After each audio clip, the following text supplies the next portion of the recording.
Hey, this is attorney Walter Rudolph Hnot III with Disability Resolution PA. What we're going to be doing tonight is the classic answering any and all questions that come this way, but the main focus is to go ahead and run hearing questions with claimants of upcoming hearings. You don't have to be a client of mine. You can be a client of somebody else. You can also not be represented, but this is solely for Social Security disability law, where we're going to be going over SSI, Ssdi, and DAC. That's the Disability Adult Child Program. All right, let's go ahead and begin. We do have some individuals who have kind of lined up in the trough to go ahead and do this. So what we're going to be doing is I'm going to mention a few administrative functions, kind of go through some of the basic details. I am on vacation right now, hence the yada behind me. Howdy, Leanne. Howdy, howdy. So what we're going to be doing is going through some of the basic administrative functions. The first thing I want to talk about is spaceconstitution.com. I'm finally starting to link up a lot of the details, some of the blog platform information for people to blog about space rights and rights that future people should have in the Constitution. It's finally coming together. So I would say a couple more weeks and spaceconstitution.com will be ready for you. So go ahead and sign up, be part of the thing, because we're going to make the first open source Constitution available for anybody on Earth to go ahead and participate. We'll also build in multi-language facilities into that actual website, so you can go ahead and be from any country, from any language, and it's really going to be amazing for you. All right, the other thing I want to go ahead and mention is that we also have a sponsor being Second Wave Masks. We utilize them throughout this COVID experience. Another thing that I want to mention is that I will be going back to offices in September. Now, with that said, I talked with some of the employees and talked with some of the details, some of the other individuals that are part of the whole system. And we're going to be limiting some of the offices that I'm going back to just a couple offices. And the reason why is I cannot afford to get sick, because then literally if I'm out, let's say that I have an issue for 2 weeks, then probably about 10 to 15 hearings in that 2-week period will go ahead and be screwed up, and I won't be able to go ahead and do them, and it'll be put off. And that's really hurting a lot of homeless, low-income individuals who should have their hearing as quickly as possible, which is why I expedite every claim that I get. Alrighty, Cheyenne just joined. Howdy, Cheyenne. Very good. So as you guys know, I always look a little bit wet. That's because I just got out of the shower. I was working up until about 20 minutes before the hearing, or before this motion picture. I do have a special video coming out in the near future. In fact, it's so big, it's so amazing that the 12-core Mac Pro seems to keep crapping out and not being able to go ahead and export it. It is the top 200 things that you need to know before you go boating or purchase a boat. They're very basic details. They're very fun details, but the things that I've learned throughout the years, they're very relevant to this situation. So if you get a chance and you want to watch that, it will be posted as soon as my computer figures out how to export it. Howdy, Dr. Spock. Howdy, guys. How's it going? All right, so what we're going to be doing is we're going to call the first person to kind of kick things off and get things rolling. I know a lot of people have kind of lined up at this point online with the system to go ahead and be part of this. Let me find that person right now. Let's see. Here we go. I'm going to call the first person and see if they pick up. All right, here we go.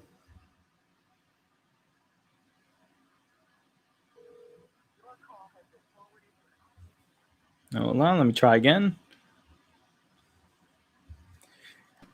Okay, and keep in mind, guys, we're going to be going ahead and running a bunch of these things. If this person doesn't pick up one more time, I'm going to go ahead and swap to the next person. Howdy, good sir. Give me one moment. I'm going to go ahead and put us live on YouTube. Good sir, can you hear me okay? Yes, I can. Perfect, perfect. Okay, good. Let me get the phone volume all the way up. Perfect, perfect, perfect. All right, let's go ahead and begin this process. Now, we're going to be going ahead and running hearing questions. Now, just to make sure, Okay. that's what you wanted to do, run hearing questions, or did you want to ask me a specific question? Run hearing questions. Perfect, perfect. Go ahead. What is your fake name for this hearing? Jerry Hill. Excellent, good sir. Walk me through, what is your current age and date of birth? My age is 57. My date of birth is 7963. Excellent. Are you left-handed or right-handed? Right-handed. Okay. Walk me through this. Are your hands in any way limited? A little bit of arthritis in it. Okay. So now tell me about your age. What kind of impairments has your age caused you to have? Well, 36 years ago, actually, I was in a motorcycle accident, hit and run, and I spent 6 months in the hospital, and I lost, below knee amputation. And I actually had traction on my back and on my leg. And over 30 years of working, it just took its toll on my back. Tell me about your back a little bit. What is the medical diagnostic impression that they're currently giving you for your back? It's a herniated degenerative disc with spinal impingement. And, I had that in the lower, and then I'm having issues with the upper neck part too. When you say upper neck part, do you mean the upper back or the bottom of the neck?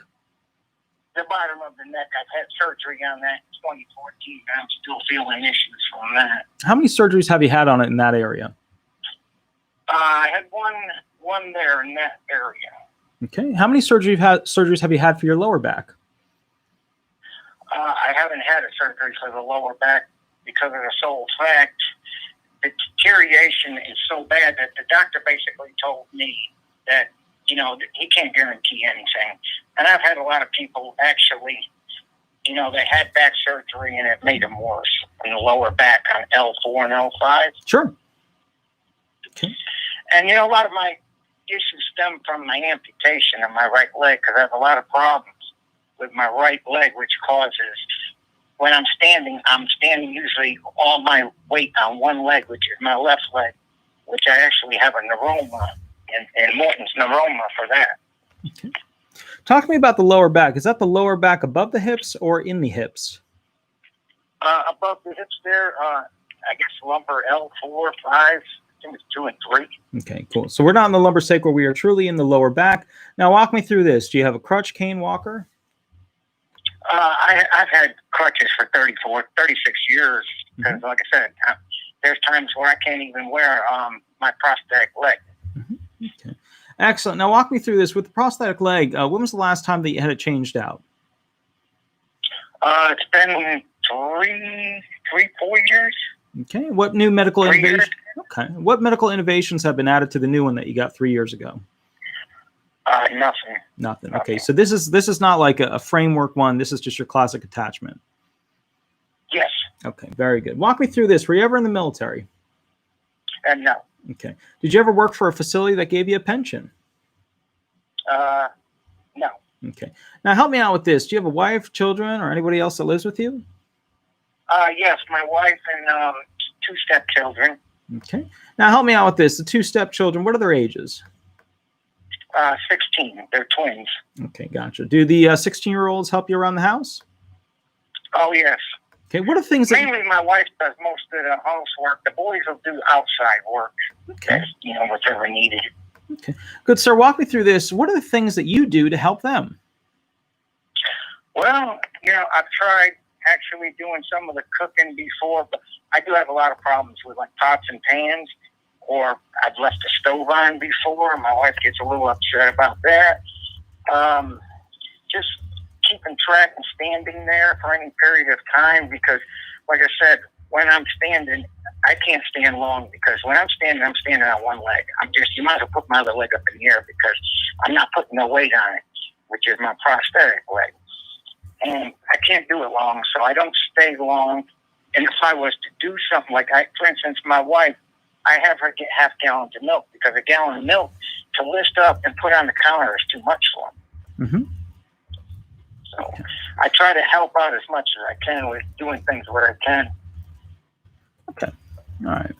I'm just texting a little thing to a person on YouTube right now. Okay. Okay. Now let me ask you this, good sir. So you have a limitation when it comes to lifting. How much can you lift with your right arm? I would say probably 8 pounds or less. Okay. And if it was 8 pounds, it wouldn't be maybe a couple of times in the course of the day. Very good. Very good. Good, sir. Walk me through this. When it comes to lifting the 8 pounds, give me an example of something that weighs 8 pounds. What would weigh 8 pounds, roughly? Mm-hmm. Well, I know a gallon of milk weighs roughly around 8 pounds, so I know I have trouble lifting that, and I can barely lift it up a little bit to get it on the counter, so that's why my wife buys half gallons. So you've been watching videos, haven't you? Have I been watching videos? Yeah. No, I just know what a gallon of milk, but I have, yes, I've watched some. Okay, gotcha. Just a little side note, don't use a gallon of milk because that is the basic standard. Use anything other than a gallon of milk. Use a gallon of orange juice, a jug of orange juice, whatever, because we are so accustomed to hearing a gallon of milk that the moment we hear that, our brains think, well, this person has been prepared by somebody for this hearing, you know? Okay. Yeah. Well, see, let me ask you something. Sure. That's one of the issues I have. I was going to get a lawyer for all this. And, Sure. you know, when I filed in January of 2019 was when I last worked. So I went through the process of the 2 denials. And I figured after that, I would go ahead and eventually, when it gets closer somewhat, I'd get a lawyer. Well, in March, when I was, or actually February is when I was starting to possibly look for an attorney, all of a sudden this COVID come out, and I don't even want to go out there. And I hate to even go to the doctor just to get refills for my medications. Right. Okay. Let me ask you this, though. Why did you get denied the first 2 times? I don't know. I did all the paperwork myself, and I actually got the specialist, the orthopedic surgeon, and doctor basically put they got all the information and sent it to Social Security, and my primary doctor sent all the information. I guess I don't understand why they denied me. Okay. So one of the things you're going to want to look at is having an attorney to actually review why it was you were denied by looking at the DDE documentation, which is a report that they produce and submit to the administration, which the judges actually use. You're not going to be able to really access that DDE unless you get your exhibit list. And even then, when you read through it, it's like everything's bullet point codes and crap like that. You're going to have a really hard time figuring out what's going on. I would highly recommend you get an attorney, and here's why. When you're in that hearing, there is nobody there to cross-examine you. So let me walk you through that. True, they have no... Let me ask you this, though. Yeah, go ahead. I have a telephone hearing next Wednesday. So I'm kind of stuck in a boat, where... Oh, so that's like around the corner. I don't have time, actually, to get an attorney for this. All right, well, let me ask you this. Did you buy all of your medical records? Yes. I actually have all the medical records, and I have them on a disc. Okay. Actually, Social Security sent me a disc that has everything on it. And I actually saved everything that I sent to Social Security. I made copies of. Okay. All right. So we're going to run questions, but I would highly recommend. Now, keep in mind, I'm going to be traveling tomorrow to travel from Maine all the way back to Florida. So I'm going to be driving pretty much most of the day. But call me tomorrow after we run these questions. At some point, I'll try and catch up with you, because if you don't have representation, the first thing that you guys always mess up is the alleged onset date. And I really got to check in with you with what your alleged onset date should be and kind of help you fix that, because that is the number one reason that claims get killed. In fact, I was talking to one person today who was flipping out on me on the phone because their prior attorney was total crap. The prior attorney did not, for some reason, change their alleged onset date. And because they didn't do that, the judge used it as a very simple way to go ahead and deny the claim. So, I mean, this is like around the corner, which is why I'm a little bit worried. And now when you say you bought your records and then the SSA sent you a disc with all of your exhibits, you actually went to every single facility you went to, sent them a HIPAA or a directive letter, and purchased those records, right? You paid for all of your records.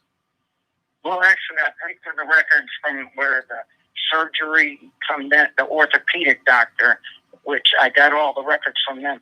My family physician, I didn't actually go there and get all the records, because I've been going there for, I would say, almost 20 years. Okay. And okay. I didn't actually go there, but I got everything that off that disc that the SSA got from the doctor's office. Okay. Now, when you looked at that, because I can tell you right now that that's not all of your medical evidence. Then I can tell you right off the bat, because they only buy your medical records up to basically halfway through your second, the reconsideration, second denial process. So if anything you did midway through reconsideration, before you got that second denial, like midway between your first denial and your second denial, anything you went to, any place you went to, is not going to be in the record. Well, let me let you know about that. Anything after the reconsideration was probably just nothing but a doctor's visit to get refills on my prescriptions. Okay, gotcha. So there's nothing that actually was anything done or any specialist. It's basic because I don't have insurance, so I have to pay out of the pocket every time I went and seen the doctor. So it'd be every 3 months I would see him just to get the refills on my 4 or 5 medications. So there's really nothing that's medically that's going to stand out from the reconsideration up until now. Okay, gotcha. Okay. So here's what I would say. Keep in mind, people keep calling in for me to run questions with them. So, and that thing that's ringing over there is all the way over there. But all right, let's go through this real quick. All right. I'm going to tell you a few things you got to do. First thing you got to do is you got to fax. You don't have access to the ERE or the e-folder, so you got to fax or mail with like speed a notice to the judge that not all of your records are in. That's the first thing you got to do. So that the judge gives you. Now, you don't know the 5-10 day rule, but you're supposed to know it because they put it on all these sheets now when they send it out. So the judge could hold you. Oh, all right. So here's the kicker. They notify you guys on the letter that you have basically 10 days to notify the judge if there's any outstanding records. And the judge is going to be let me know what's coming up. Yeah. Well, yeah. And also the sheet they sends out says, hey, within 10 days, you got to let us know if anything's outstanding. Within 5 days, you got to let us know if you can't, basically, get it. So, or sorry, no, that's the other way around. Within 10 days, you got to let them know if you can't get it. Within 5 days, you got to let them know if it's still outstanding. So, I mean, if you fax this to them tomorrow or mail it to them and it's postmarked, you got a shot here because it's a week away. But you have to utilize that 5-10 day rule so that you can toll it and allow the record to remain open. And what I mean by that is basically you need all your most recent medical documentation, because the first thing that's going to piss the judge off is you showing up and not having. When did you get your last denial? I think that was in September of last year. All right. So basically, you don't have 12 months worth of medical records for the most part. No, I maybe, if anything is going to be attached to upcoming now, would only be maybe 3-4 visits to the doctor for just basic medicine. And he doesn't write a whole lot, down there. He just writes me for the prescriptions that I need. Yeah, but that's a whole year's worth of medical treatment right there from your treating physician. It's more important than you realize, because that shows a longitudinal line of your impairments continuing into the current. Because right now the judge has no knowledge as to where you stand. The judge may look at this and say, I'm going to have to send you to 2 CEs, for your impairments, because we don't know medically where you're currently at. So this is actually a big thing. Yeah. Go ahead. It's a big thing. And the reason why is the judges, they get cranky. And they get cranky because, bottom line, that it's a situation where they're looking at the record. You're going in front of them. All right. I'm gonna for everybody on YouTube and you as well, I want to tell you why the judges get cranky. Judges don't like to have to do extra work.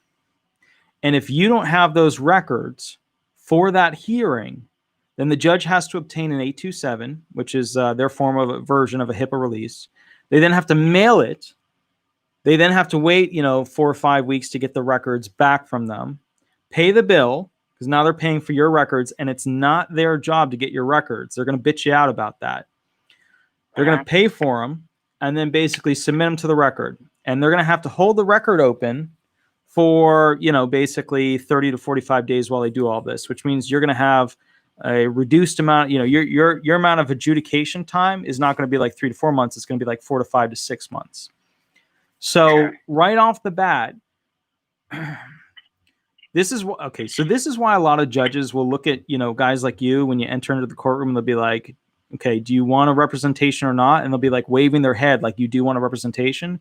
Because if you're missing medical documentation, they as a judge can't actually make an accurate decision. And if they deny you and you thereafter appeal it, then the attorneys can try and use the argument that they should have sent out an 827. They should have obtained your records because you had excusable negligence because you don't know what you're doing.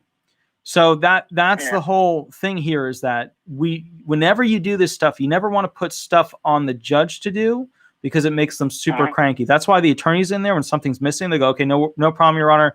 I'll get it into, yada, yada, yada. We take care of it because we don't want the judge to think we're putting things on their plate. It's always about taking things off of their plate. Okay. So it wouldn't be worth rolling the dice and trying to go through with what information they have and, basically decide, whatever medical information they got, me being an amputee and having surgery and all these issues and medications. I mean, what do they expect? You to be half dead? Well, see, you're not arguing it from the perspective of, all right, you're arguing, all right, and keep in mind, in the law field, we as attorneys think of what is the only issue in front of us. You guys tend to think of it in a different way, which is, well, that's not fair. So here's this other information that makes me seem like I should be found disabled. That's not the question at issue here. The question at issue is the record complete? Not, are you a disabled person that just didn't realize they needed all their medical records? The question is solely, is the record complete? So whether you're, whether you're missing a leg and you're missing this and you got this impairment, that impairment, that's not the issue. The issue is the record complete? Because remember, what does the judge have to use to decide your claim? They have your testimony and they have your evidence. And your testimony is subjective evidence, which means it's worth a small amount when they weigh it. And the medical evidence they obtain on you is called objective evidence, which is worth a whole lot because it's from third-party professionals. All right, so my point, not to answer your question, you don't have a choice. You have to go forward with this because putting it off and waiting another 3 to 4 months to get all that stuff together is a waste of time at this point. So you're going to have to do this hearing. Now, what is the percent passage rate specifically for the judge that you have? What was that again? I didn't catch that. What's the percent passage rate that you have for the judge? Oh, I think she was at 44%. All right, so you're basically 3% lower than the average. All right, and what geographic area are we talking about? What geographic area are we talking about? Oh, South Carolina. Okay, all right. All right, now look, here's the deal. South Carolina judges, they're different, okay? They're different, and I just want to tell you ahead of time, it's a respect thing. South Carolina judges, it's yes, ma'am, no, sir, yes, your honor. Don't miss an opportunity to address them with respect. Yes. Okay, good. The other thing is, don't spend a lot of time wasting their time. South Carolina judges, they want bullet points, and they want to hear the perfect answer to exactly the question they asked. Yes. Do I have your permission? Yeah, go ahead. Go ahead. I don't want to give them any more information than they do. And I mean, I know with an attorney, it would be kind of look funny if I was to sit there and try to cross-examine the VE if they were trying to figure out a job for me. I mean, you can't really do that, can you? Well, if they're going to remember during the vocational expert testimony, you're a claimant that's unrepresented. You don't have, you're not going to be talking during that. Yeah. Like they literally skip over you at that point. You don't get to cross-examine the vocational expert. Like this is why it's insane to go to one of these hearings without an attorney, because you don't get, all right. So let me give you a little structure as to how this works. When you go into that hearing room, there's no opposing counsel. Like the SSA at this level doesn't hire an attorney. At higher levels they do, but at this level they don't hire an attorney to go ahead and basically, go against someone like me. So opposing counsel, when I walk into a hearing room, is the judge. They try to feed us this yada yada that this is, basically a non-adversarial program. But it is an adversarial program because the judge is opposing counsel. They're the ones asking you questions. They're the ones direct examining you. So this is how it goes. When you go in there, we do administrative stuff. We go through, okay, what's your alleged onset date? What's your protective filing date? What's your date last insured? Is all that lining up? Do we have all the records? No, we don't have all the records. Well, why don't we have all the records? Well, blah, blah, blah, blah, blah. Okay, when will we have all the records? Now, if you had an attorney, they would say, Your Honor, no problem. We'll have them within, 14 days. We love you. Smooch, smooch, smooch. Everything's fine. Don't worry. Let's just go on with and the judge will say, okay, I'm giving you, counselor, 14 days to fix this. And then I'm closing the record or you need to update me, right? That's what we do.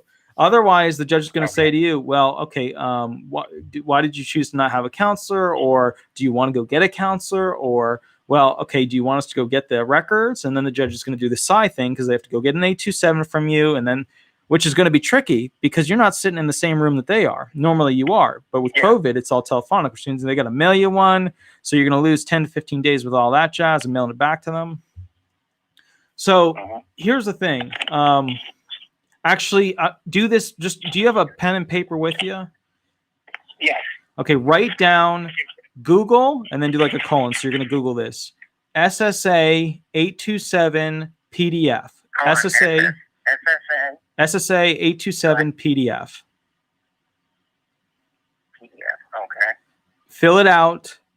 Send it into the court. Either that or get an attorney. Those are the two options. You're going to wing it and send them the 827 and let them go get the records or get an attorney. Those are the two options. Now, here's the other thing about you. If you go in there without representation, without non-legal counsel, legal counsel, attorney, if you go in there without somebody, then when it comes to the vocational expert part of it, where the judge goes, okay, so vocational expert, I'm going to ask you some hypothetical questions about a hypothetical person. The hypothetical person is you. Do you think this person could go ahead and do this job or this job or this job? Or, sorry, my apologies. Do you think, I'm going to add some limitations. Could a person work, right, if they had the following issues? Are there jobs in the national economy if they had the following issues? And the judge will put out some limitations. The judge will put out some standards. And then, boom, the vocational expert says, yes, Your Honor, there's a total of 3 jobs that they could potentially do, blah, blah, blah, and then they give the judge those 3 jobs. Then the judge will say, okay, I'm going to give you another hypothetical. Put some more limitations on it. Cool, it wipes out some of those jobs. I'm going to give you another hypothetical, wipes out some more jobs. Give you another hypothetical, brings 3 new jobs in. Give you another hypothetical, totally work preclusive. After the judge is done, the judge looks at you and says, well, thank you for being a part of this hearing process. And that's it. Your hearing's over. It's done. There's no cross-examination. Doesn't my work history play any part in it? I've been a machinist for 30 years, which did a lot of heavy lifting and programming of machines and everything. So it's not just like I'm going to go from a skilled trade. I couldn't even do a Walmart greeter job. So I mean, how would they be able to put, especially in this day and time, something for where what I've made over the years doing a skilled trade to sitting down putting pens in a box or something? How could they even come up with something? All right. So once again, and this is part of the problem, you're not addressing the direct issue. You're throwing on how poor you should just be found disabled. But that's not the legal issue. The legal issue is under the DOT and SCO, the Dictionary of Occupational Titles, right? Under those 2 books, are there any jobs based upon the hypothetical limitations the judge gave you that you could do in that blue book, that DOT? It's not, hey, you were a machinist. That does come into play a little bit because they look at what skills you had back in the day. And keep in mind, you were a machinist. You were a highly skilled individual, which means that's going to hurt you because those are transferable skills to other types of skilled work. Okay, so yeah. So, okay, go ahead. So basically, here's how it works. The IRS sends to the SSA a total of 4 documents. You've got the certified earnings query, you've got the detailed earnings query, the summary earnings query, and then the new hire query. The new hire query is, have you had a job within the past 2 to 3 years? The summary earnings query is, okay, by year, what did you earn per year? The detailed earnings query is basically those jobs that you had, what you earned, and they separate them into years. And then the certified earnings query breaks things down into quarters of coverage analysis by year. So we see when you earned each quarter of coverage per, actual, quarter of the year. So what you need to know is this. The bottom line is that when it comes to this whole situation, the judge will look at your earnings. They'll look at what you used to do. They'll look at your date last insured. They'll look at what your protective filing date was. They'll look at what your alleged onset date was. And then they'll basically have to figure out from there all the different potential options that basically you could fit into for jobs. Now, I see here Florida couple put at 57, can't he grid out? Yes, it's likely, but here's the kicker. People, when they fill out these forms, will usually put in there, hey, they can do this aspect, this aspect, this aspect. And we're looking at 2 particular genres here. We're looking at light jobs and sedentary jobs. Now, on your forms, how far did you say you could walk? 50 feet. On your forms, yeah, how long did you say you could sit? Uh, 25 minutes. On and a 3373 form? Yeah, exactly. 3373. On your forms, how long did you say you could stand? No longer than, what was it, 10 minutes? Oh, okay. Because I'm standing on one leg, basically. Okay. All right. So look, I don't disagree that with your impairment, it is certain that light jobs are out of the equation. And very likely that'll grid you out, because when you're 55 to 60, that's like the most likely situation you're going to grid out for light-based work, which means standing and walking for 6 out of 8 hours of the 8-hour workday, which means 2 out of 8 you're sitting. I don't disagree with that. Yeah, I can't do that. There's no way I can do that. But what worries me here, all right, what you and I are going to do, because here's the thing, you got to do this hearing. Putting it off is a terrible idea. We're going to focus on, so we're not going to do all the regular hearing questions. We're solely going to focus on what you need to answer. And remember, I can only guide you. I can't give you answers. You can take what you want, but I understand. Okay, cool. All right. I understand. All right. Now, I'm going to beat you up like the judges do. So are you ready? Yeah, I'm ready. Okay. Let me ask you this, good sir. Now walk me through this. What do you drive? I drive with my wife, and we have a Honda Pilot. Okay. And can you tell me where do you usually drive? Maybe I might go into Walmart, which is 20-minute drive. Okay. And help me out with this. When you're driving her, do you have to stop and rest? If it's less than 20 minutes, I can usually make it. Anything to 20 to 25 minutes, I usually have to stop if I'm driving to get out, to reposition, and just kind of get it, because I get low back pain that actually radiates down my leg, and I get real uncomfortable with my artificial leg because of sores I get on it. So actually, that gets numb too. So I can't ride well. Okay, gotcha. All right, walk me through this. So basically, when it comes to driving, when was the last time you were out of the county? I believe me and my wife went out. I think it was last October. We went out of state. Last October. Okay, gotcha. And what'd you do when you went out of state? Went to North Carolina. Okay, you went to North Carolina. So you went to North Carolina. Well, so how far of a drive was that? It was approximately 2.5 hours. About 2.5 hours? Okay. And were you driving or was she driving? I drove film to start off, and after 30 minutes, we stopped because I just need to walk around a little bit. Then I let her drive, because it depends on what time of the day with the medicines I take, because I take highly strong muscle relaxers, and I take different medications. So depending on how I feel, I drive a little bit. I may let her drive a little bit, and we do it like that, stopping usually within every less than 30 minutes. Okay. Okay, gotcha. Now, how long was the total drive again? The total drive in? Yeah. When you were driving to North Carolina. Total, 2.5 hours, about I think 120 miles or less. Okay, gotcha. Okay. So now help me out with this. Do you ever drive alone? Sometimes. Okay. Where are other places that you go other than Walmart? That's about it. I really do. There's really not a whole lot I do anymore. As far as getting out to do things, if I go to the store once in a while, I might ride to Walmart. I have the handicap plate so I can park up front. And if I can't find a motor scooter, which they usually have out there, I'll lean on a cart and I'll just walk around. And if I need to stop for anything, I'll just sit down, take breaks as I go along, and just come back. But I try to limit doing that, depending on the medication and what time of the day. How far away is your doctor from your home? About 22 minutes. 22 minutes? Okay.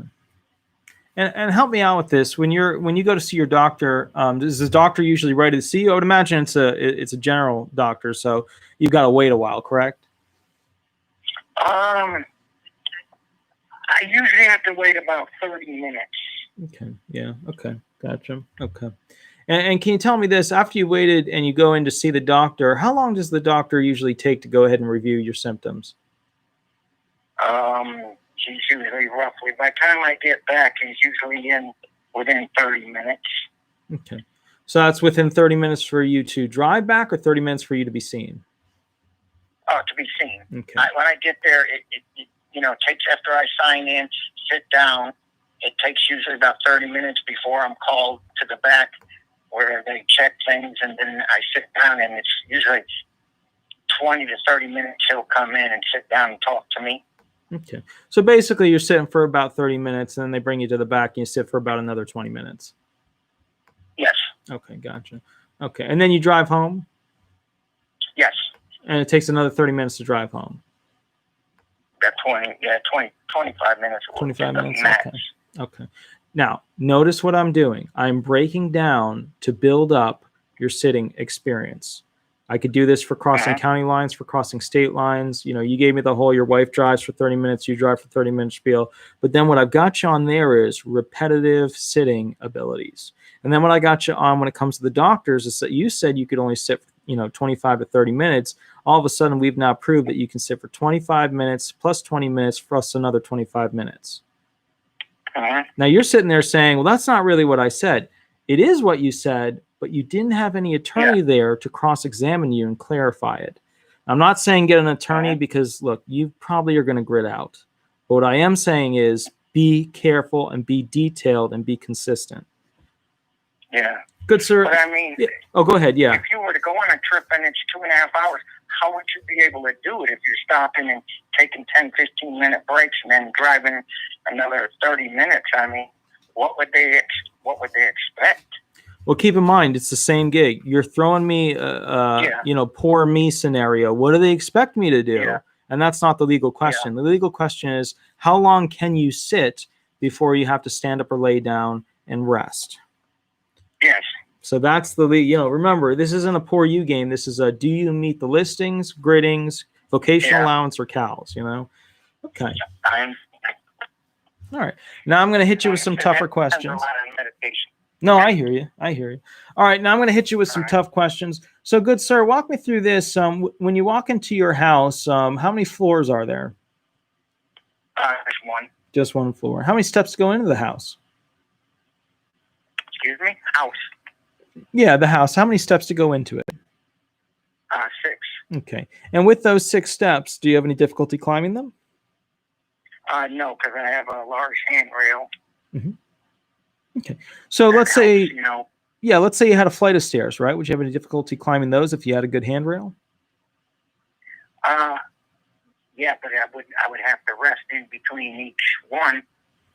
So each step you got to do. Especially the pressure it puts on my artificial leg and my back. Yeah, I could maybe do 6 steps, take a few minutes, and then maybe do another 6. But I would just assume take an elevator if I was going up a flight of stairs or anything. I would wait on something like that if I have to go up somewhere like that. Okay. Now, let me explain in the hearing. In the hearing, the judge is not going to ask you, do you have difficulty going up those steps? The judge is just going to ask, how many steps? 6 steps, and boom, the judge is on to the next thing, because the assumption is that you always go in through the front door, and the assumption is that you are able to climb the 6 steps without issue. So be careful for that. Make sure you clarify, yes, there's 6 steps, but no, I'm not able to easily do them because they're very difficult for me. And then explain the pain you have when climbing up them. Okay. Good, sir. Walk me through this. When it comes to cooking, do you have any difficulty with cooking, cleaning, laundry, or anything like that? Well, like I said, as far as cooking, I really don't, because on some of the medications, I take, I get a little drowsy, dizzy. So I've had trouble getting the pots and pans out, which some of them kind of heavy, they're skillet.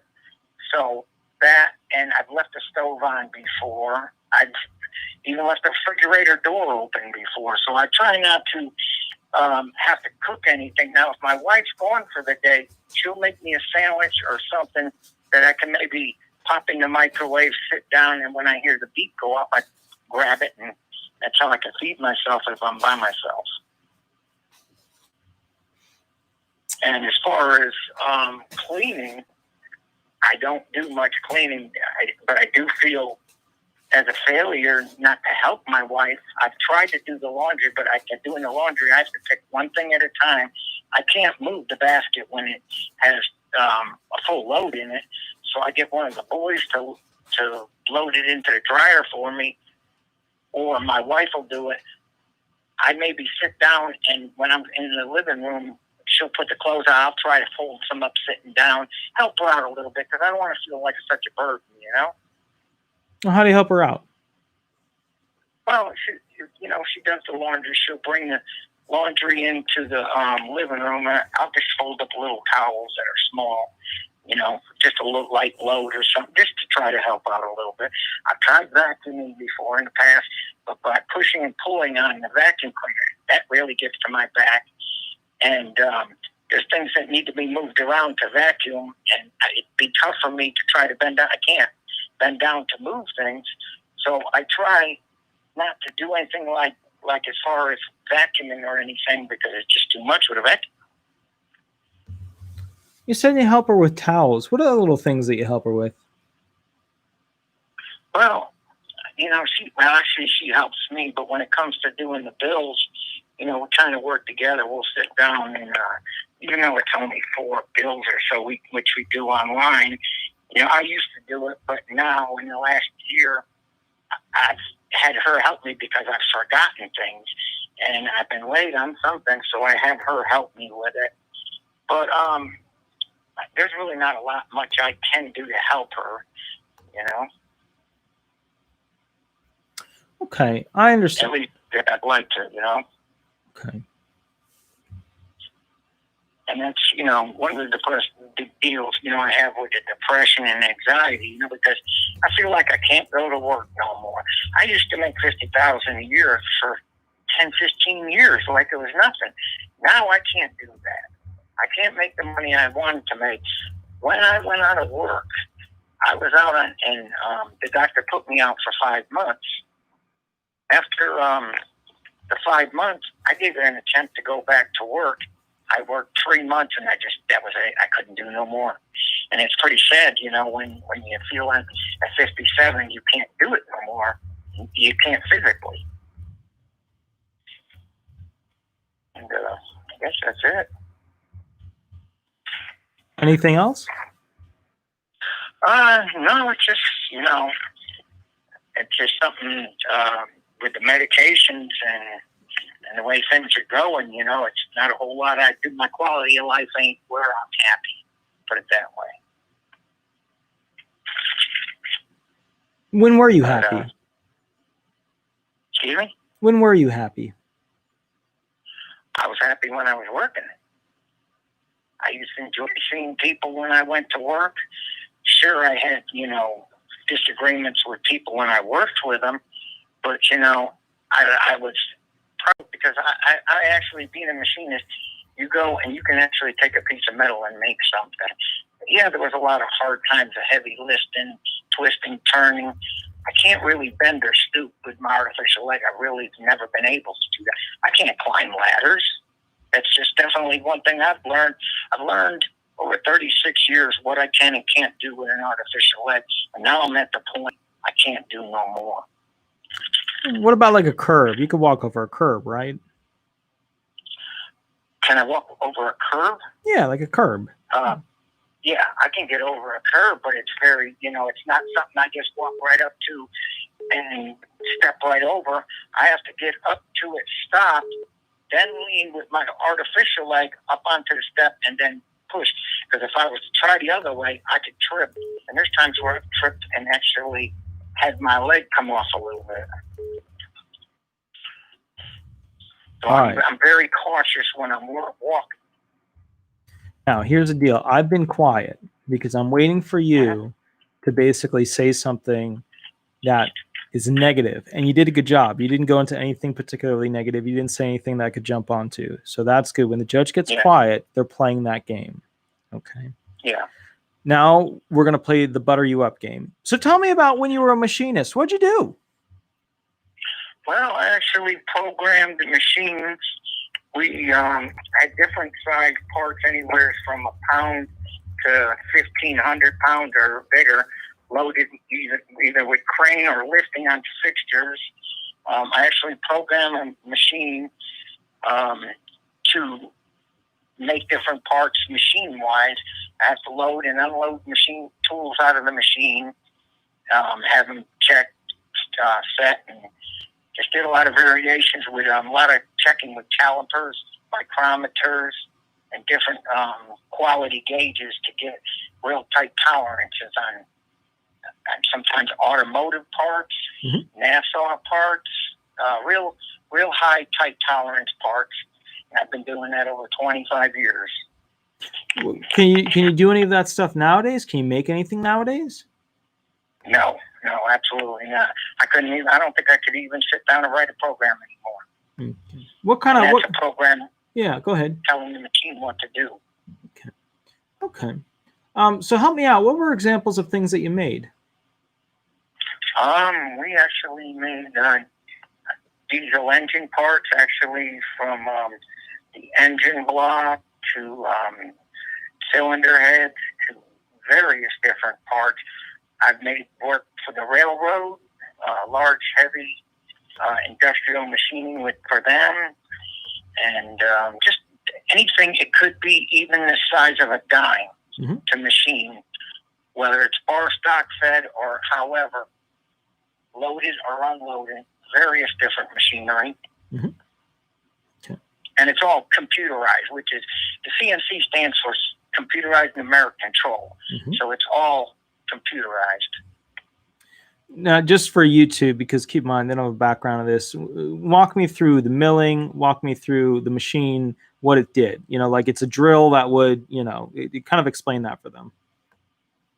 Well, CNC machining, is basically computerized programming with coordinates, which, once you program a machine, it'll come down, either if you're using horizontal or vertical machining, you could take, say, a machine that has all cutters on it, it'll face off the machine apart. Then if you maybe say you want to drill it, you'll have a tool come down, it'll peck drill as the tool's spinning in the fixture. Now, there's some machines, them parts that'll actually spin the part in like a lathe, where the tools just come up and touch up against the part, and it'll form whatever kind of metal or copper or alloy, iron, anything you want to machine, you can do it. As far as with drills, lathes, whether they're horizontal or vertical. All right, you realize right now something that's really enjoyable. Okay, what we're doing right now is we're buttering you up to go ahead and tell us about all the skills that you learned while doing this. And all those skills are transferable to other types of jobs in the national economy. Which means be a little dainty with that part. Well, but how would that transfer regardless of if I was a skilled labor for 25, 30 years versus going to something that's non-skilled, even though it's easy, but the standard of limitations as far as being able to sit 4 to 6 hours and stand 2 hours, or say in a time, how would that be able to be possible? All right, that's the wrong question. The question is, what skills did you learn at that job that are applicable against jobs they can compare them to in the DOT, like how to use a computer, how to create coordinates, how to interact with customers, how to use heavy machinery. In order to do that job, you probably had some certifications, right? What kind of certifications beyond your education? No, I have none. You have none? I have none. Okay. I started out, I don't even have I have a 10th grade education. Okay. I've only made it 10th grade. I went into a plant and I asked workers to show me the machining, and that's how I learned it. And I learned a lot at home, and I took enough because I enjoyed it and I liked doing it that I put my time in. And at the time, I learned this basically as much as you can. I might not be the top CNC machinist, but I knew a pretty good bit to get by and get into jobs. Good. And I quit on the GED. Do me a favor, right in the beginning of the hearing, find a way to slip in. Now, did you finish 10th grade or did you just start it? I was like mid 10th grade. You're talking 1981. Okay. So at the beginning of the hearing, you're not going to have an attorney. So you're going to have to find a way to slip in that you only have a 9th grade education. Okay. Write that down because that's crucial. The judge is going to need that to grid you out. All right. 10th grade. I completed 10th grade after 11th, I believe. Oh, okay, gotcha. Okay. All right. Yeah. They No. don't know about the 10th grade. Well, they're going to want to know, like, okay, what grade did you make it to? Why did you stop? Yada yada. But they're going to want bullet points, and they want it to be quick. Okay. Well, like I said, I went to 10th grade. I just didn't have much interest in school. I went to work. Gotcha. Okay. All right. Now, good sir, I've got like 6 missed phone calls, and I already have somebody that I promised that I would take next. So I'm at 50 minutes with you. Do you have any questions for me before I switch to the next person? I just have one, but I think you kind of somewhat explained it. Is if the V was talking about jobs, how would I be able to question her? Like, in other words, to show my limitations when I don't have somebody on the phone with me to help me. You're not going to be able to. Really, I'm stuck in a boat. So basically, my testimony, and besides what they can look on record, is going to be whether I win or lose. Get found disabled or not. Yeah, that's basically it. I mean, and if you would, I would like to talk to you off record, just to get other things to talk with you tomorrow, say, and just ask you a few questions, because I got this coming up Wednesday, and I just might need a couple of pointers on a couple of things. Yeah, that's fine. I have no problem with that. But try and call me tomorrow. I'm going to be driving for 24 hours straight. Okay. So somewhere through that, I can probably give you a call and catch up with you. It may have to wait until basically Sunday. So that's, one of those gigs. But give me a call. I'll walk you through some of the details, some of the things you're going to want to do. And then maybe give you a couple other, because in my head, I'm thinking of a couple other questions that I want you to know about. But I don't have enough time to go through with you now, because last time I was supposed to be a 2-hour show and it turned into a 3-hour show, So, yeah, I understand. Yeah. But look, here's the thing. Go look up what grid number by statute you should be. Go look that up. I tried to, and I don't know I've looked up what grid, and I don't, what would be a number, or what number would I be looking for? So basically, I'd have to pull them up right now because I don't have them memorized all the way across. I look at the spreadsheet and then I, pick which one it is. Call me tomorrow or Sunday would be the best, and then basically catch up with me, and I'll tell you which grid numbers to look at, because that's what you're going to be trying to prove. Okay. All right. All right. I can do that. I could give you a call Sunday. Okay.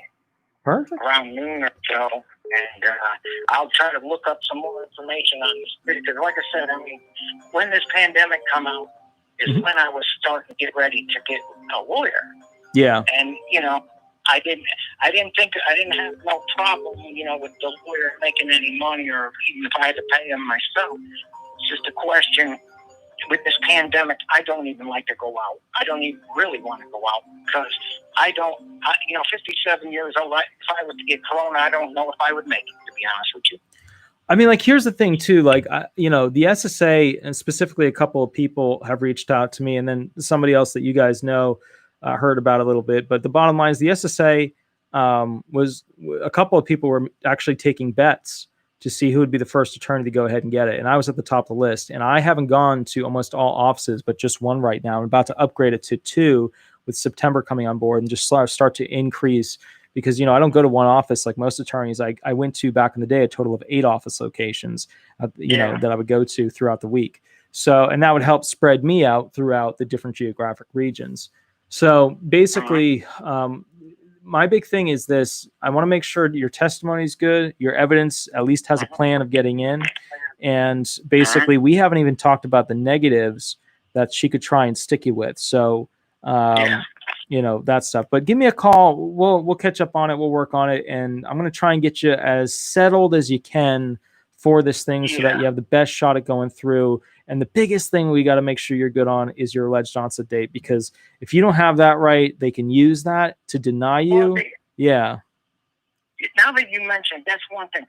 what do they consider the alleged onset date? Is that the date you filed for disability? No, that's your PFD. That's your protected filing date. Your AOD, your alleged onset date, is the date that you are claiming, like you submitted to the court, that you are claiming this is the date in which you became severely disabled under their rules. It's not the date that you think you're severely disabled. It's the date that you're claiming you became severely disabled, where you have proof that you met their listing-based requirements or should be allowed through the 5-step sequential vocational allowance. So that's actually before I, worked my last day and I couldn't go and do no more.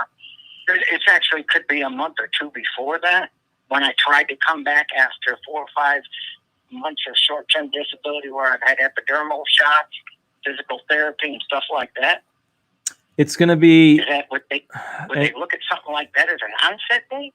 I got to look at your IRS earnings. Have you ever been in a penal institution? I have to look at when you last worked. I have to look at, when you had your surgery. I have to look at all the stuff that I need to prove that you either in totality of the circumstances were impaired, like all of your impairments combined, or when one impairment met the severity requirements, meet, equal, or exceed. So, it's one of those gigs. But it's Wednesday. Look, man, do it. Do the hearing, because the worst thing that could happen, and I see the person from Clarksville, Arizona calling in. I got to take this other person first, but here's the thing. All right. I'll Just give you a call Sunday.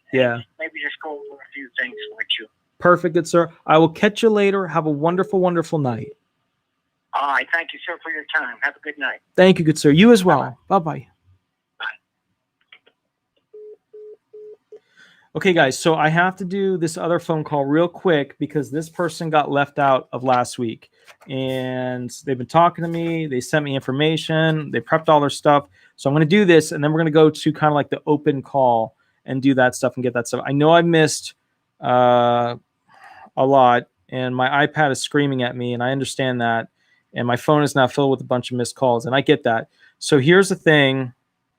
The 479 number, you're next after this. The 805 number, you're next after that. And the 832 number, you're going to be next after that. And we're just that, because that may be the time we have until we get to 2 hours. So, but first, let me call this person real quick.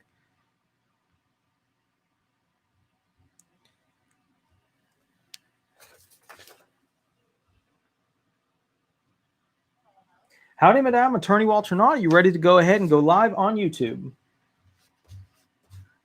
Okay, perfect. 1 second. Okay, what is your fake name for the questions that you're going to be asked? Oh, Tina Marie. Tina Marie. Excellent. Wonderful fake name. Better than Beyonce because everybody keeps choosing that. All right. So I have a little write-up here. Go ahead. I didn't hear that question. Oh, I have a little write-up here. And basically the write-up is essentially, it looks like there's an IRS question. Go ahead and ask me the IRS question. Well, the IRS question I have was, you said, does it take the highest paid amount of income per year in the last 12, 13 years?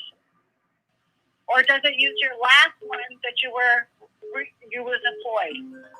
Okay, so here's what they do, and I got to go grab the iPad because the iPad is all over the place when it comes to ringing. 1 second. All right, so basically, you're wondering about IRS and essentially not paying taxes back in the day. Is that, or taxes for 2 years, 2018 and 2019? Is that correct?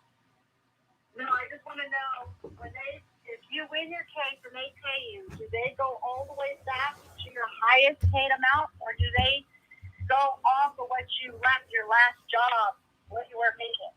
Like 1 year I made $80,000, 12 years ago I made $102,000. Do they take the highest amount when they're trying to figure out the back pay? Oh, okay. That's an easy question. That's easier than your IRS question. All right. They use a 35-year averaging algorithm. They use all of it. And then when they try to adjudicate you for SGA purposes, they use the last 15 years. The last 15 years are called the PRW period, the past relevant work period. So split those up in your head. You've got the calculations. They use the past 35 years of your earnings. and when they look at how much they're going to pay you for SSDI, and then they look at for adjudication purposes of your workability and borrowing skills that are transferable for the past 15 years. So you've got two things here, two totally separate. One's a financial thing. The other one's a financial thing. One's a financial thing for quarters of coverage. The other thing is a financial thing and shared skills. Okay. So for your question, I think what you're asking me is, when they go to calculate how much they're going to give me when I go for SSDI benefits per month, do they look at the big years that I earned a lot as well as the little years? And the question is, they look at the past 35 years. And in those years, they look at what your average was through, from earning. And basically, the average person in America gets around $1,100 to $1,200. But if you were earning those amounts, you're going to be higher. You're going to probably be into the $1,500 to $1,700, maybe a little less, maybe a little bit more per month. And what that means is that basically you earned a lot of money. You earned your 4 quarters of coverage for each one of those years that you earned a lot of money. And they'll be able to use those because that pushes your date last insured way forward in time since you worked all that time. And that allows you to go ahead and go onto the SSDI program at a higher amount because you earned more in some heavy hitter years. Now, I'm sure there were some years we didn't earn that much. What are some lower years? Yeah, there was a couple of lower years. Okay. For sure. Okay. So now I got one more question. Sure. If I have a child that's 12 years old, is there an allowance or something that they try to give you more because of this raising the child, or they don't? No. Your disability benefits are specific to you. There are, child benefits for people who die, who have a vested interest with enough quarters of coverage and things like that. But they're not going to give you extra money for your disability if you have a child. Okay. Not through directly SSDI. You might have another Title II option, and there are state-based options as well that you can tap into, specifically through temporary or the family assistance. Now, wait a minute, how old is the child? 12. Yeah, so you're probably going to be able to tap into further assistance through the state. Okay. All right. Do you want me to answer the IRS question that you sent me? No, I want you to do some hard questions for me. Okay. All right. Now, do I have your permission? Because look, a lot of people say I'm too soft on you guys. And no, be hard. Okay. You want me to be aggressive? You want me to be mean? You want me to treat you like some of the mean judges I come against? Yes, but just talk because I'm not smart. Like, I can't read and spell very good. Okay. Talk on the lower, don't use the big words because I won't be able to understand you. Just straightforward, easier. Okay. All right. Now, I'm just giving you a heads up. You're going to be cranky at the end of this, and that's with reason. So if you're hangry and salty and bitter, that means I did a good job. Okay. All right. Let's go ahead and begin. Madame, what's your fake name for the record? Tina Marie. Excellent. Help me out. What was the last job that you worked? I worked at the hospital, and I'm a CNA, certified nurse's assistant. Okay. And when did you stop working there? I stopped working there 3 years ago, 2018. And what did you do when you were working 3 years ago? What specifically were you doing? Were you doing high-level nursing stuff? Were you doing the basic stuff? How long have you been a nurse? I've been doing it for about 16 years off and on, and 7 years straight.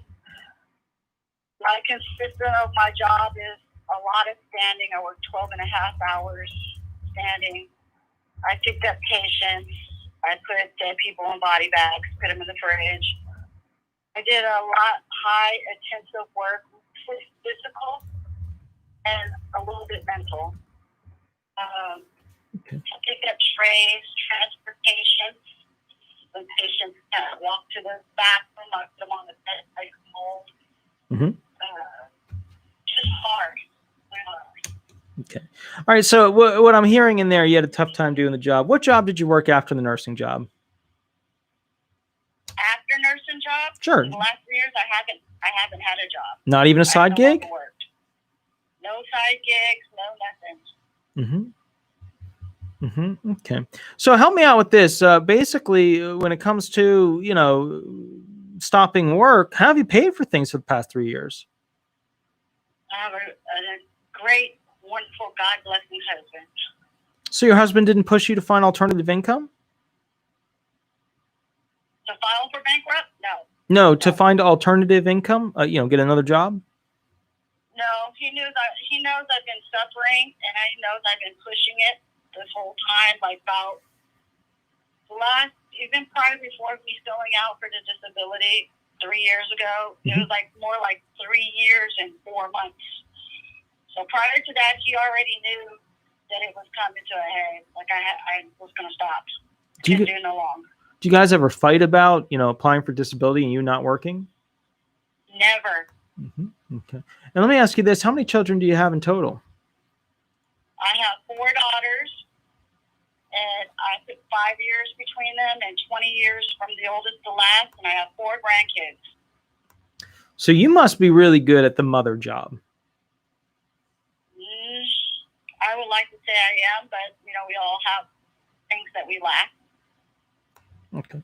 So now let me just make sure I understand this. How many grandkids do you have? I have 4. How old is your oldest daughter? She'll be 32. Okay. So does your oldest daughter work a lot or no? No, she just had a baby, and she has my grandson who's 12 years old. Does she have a full-time job other than that? We don't talk that much. She doesn't help me. Okay. Do you ever see your grandchildren? No, I haven't seen this last one. The baby's about 4 months old. I haven't seen her. We're not really on good terms. So she hasn't been by. She doesn't have a car. I don't know if she's working or not. Like, I see my grandson maybe once a year. So what seems to be the problem that's causing the issue between you and your daughter?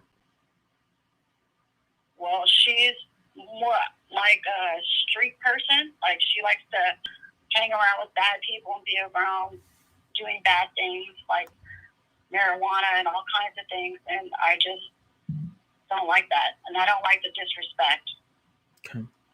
Okay. Help me out with understanding this. When it comes to things you do at home, what do you do at home? What do I do at home? I sit in the chair, sit in the bed, sit on the recliner, get myself in the bathtub and take a bath slow. I just move slow. And when I get hungry, I make a sandwich or eat a bowl of cereal. I have my husband. He gets off around 12:30 in the afternoon, and he'll text me, do I need anything? And I'll text him whatever I needed. And then when he gets home, he cooks, does dishes. And every morning before he goes to work, he brings down the laundry, puts it in there. So he's a big help. I can't say I do much. I don't do much of anything. I'm on medications all day long, and I forget a lot. And I think it's due to the medications.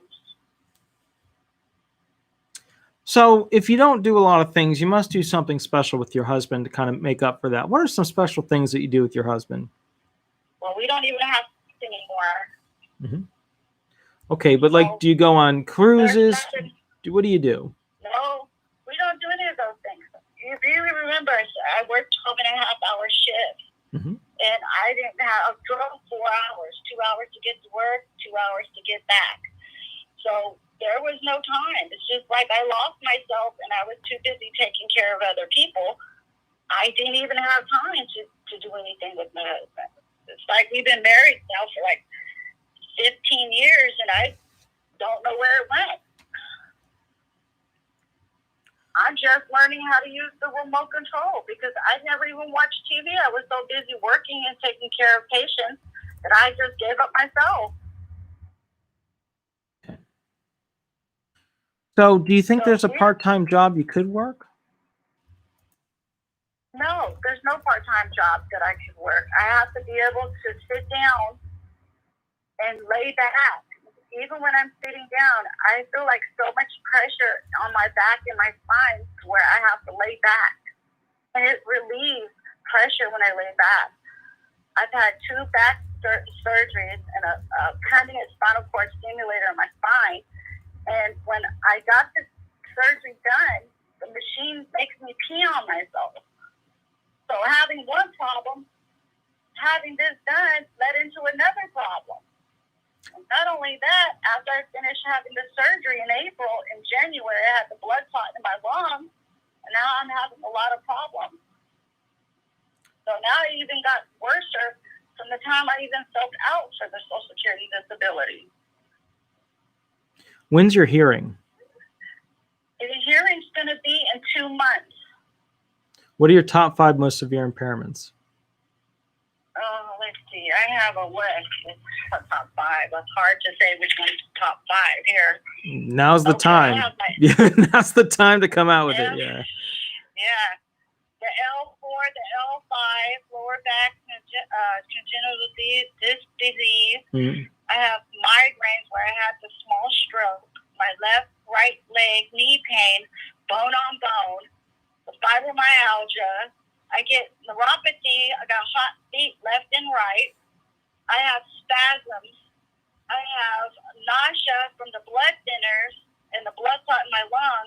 I have left shoulder pain. I have weakness. I have leaky valve. I have 3 leaky valves. My cardiologist did the test. I have 2.0 blood back into my lung. I have GERD, acid reflux. I have scar tissue on my lung. I have a lesion on my lung. And I have liver lesions on my liver. So I'm going to the cancer center to do tests. I did 2 knee x-rays today. And I have a whole team of doctors and specialists that I'm seeing now that I've seen over the last, I'd say, year and a half. And then I've been seeing the pain management, the fibromyalgia, the neurologist for when I had the stroke. I've been seeing them for 12 years. And I've been consistent with all my medical records. I do have all my medical records from the time that I broke my back pushing out the baby at the Air Force Base. I have those medical records. I retain them all. And I did go ahead and get the RFC from 2 of my primary doctors that I had for 20 years, and then the pain management, the one doctor who did both of my back surgeries, he wrote the RFC. I have OBGYN. I have a congestive heart failure cardiac doctor. I have a primary doctor. I have the hospital stay at the hospital for blood pump. I have neuro to monitor people. I have to charge my backup for an hour and a half per day. I have a gastroenterologist. I have the orthopedic surgeon, and I have my cancer center. Everything is up to date, and I've kept every appointment, and I have been consistent. Medical devices, you left that out. What are we looking at? Okay, I have my medical device. I have my massager that stimulates and moves the blood flow in my legs. I have 3 canes. I have a back brace. I have water shower shoes, which I rub the neuropathy cream to help with the neuropathy. I have a car pillow. I have pillows all on my bed. I have bought a special recliner chair to sit up because I have GERD, and I can't lay back. I can't roll to the left, I go numb. I can't roll to the right, I go numb. I have to lay flat, and when I lay flat, I'm sitting on the piece of the machine in my back. It's like a box that's right on the nerve. I don't know why they put it right on the nerve, but they put it right on the nerve, so it hurts to like wear pants. Nothing can set on it, and when I lay, I have to lay like that because the GERD, fluid and stuff, and fluid is backed up into my throat.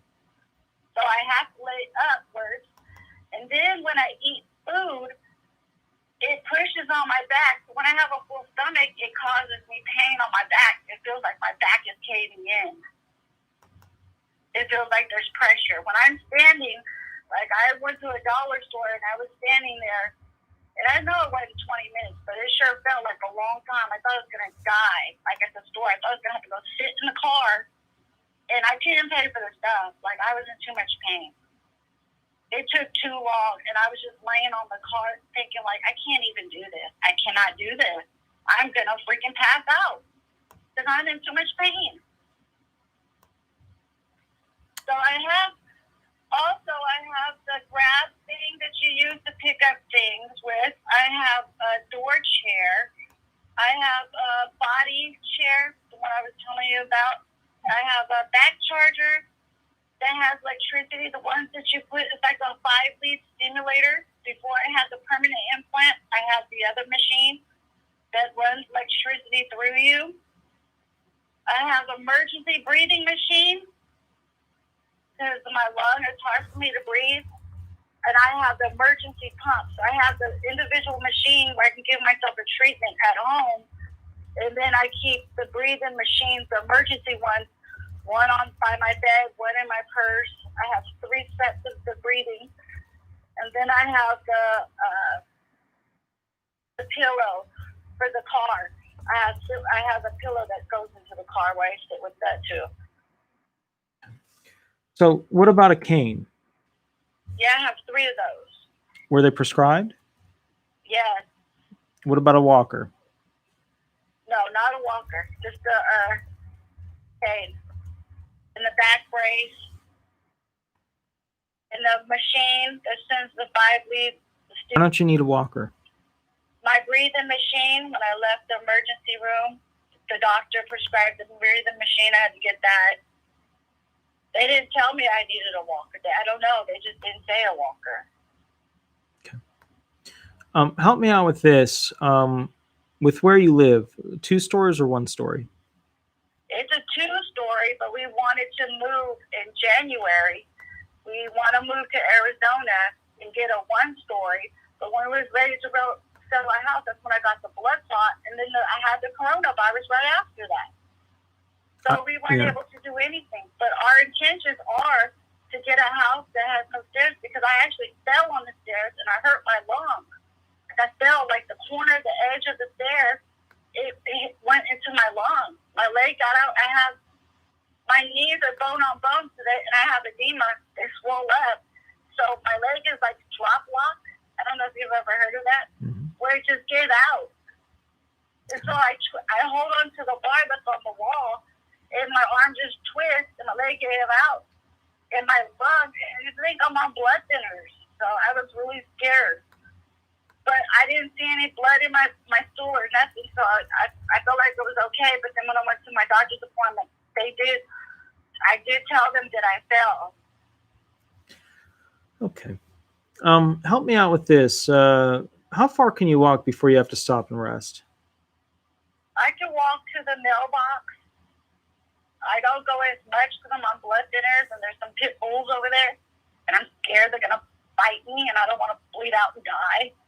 You know, because when I left the hospital from the ER, they told me don't do anything strenuous.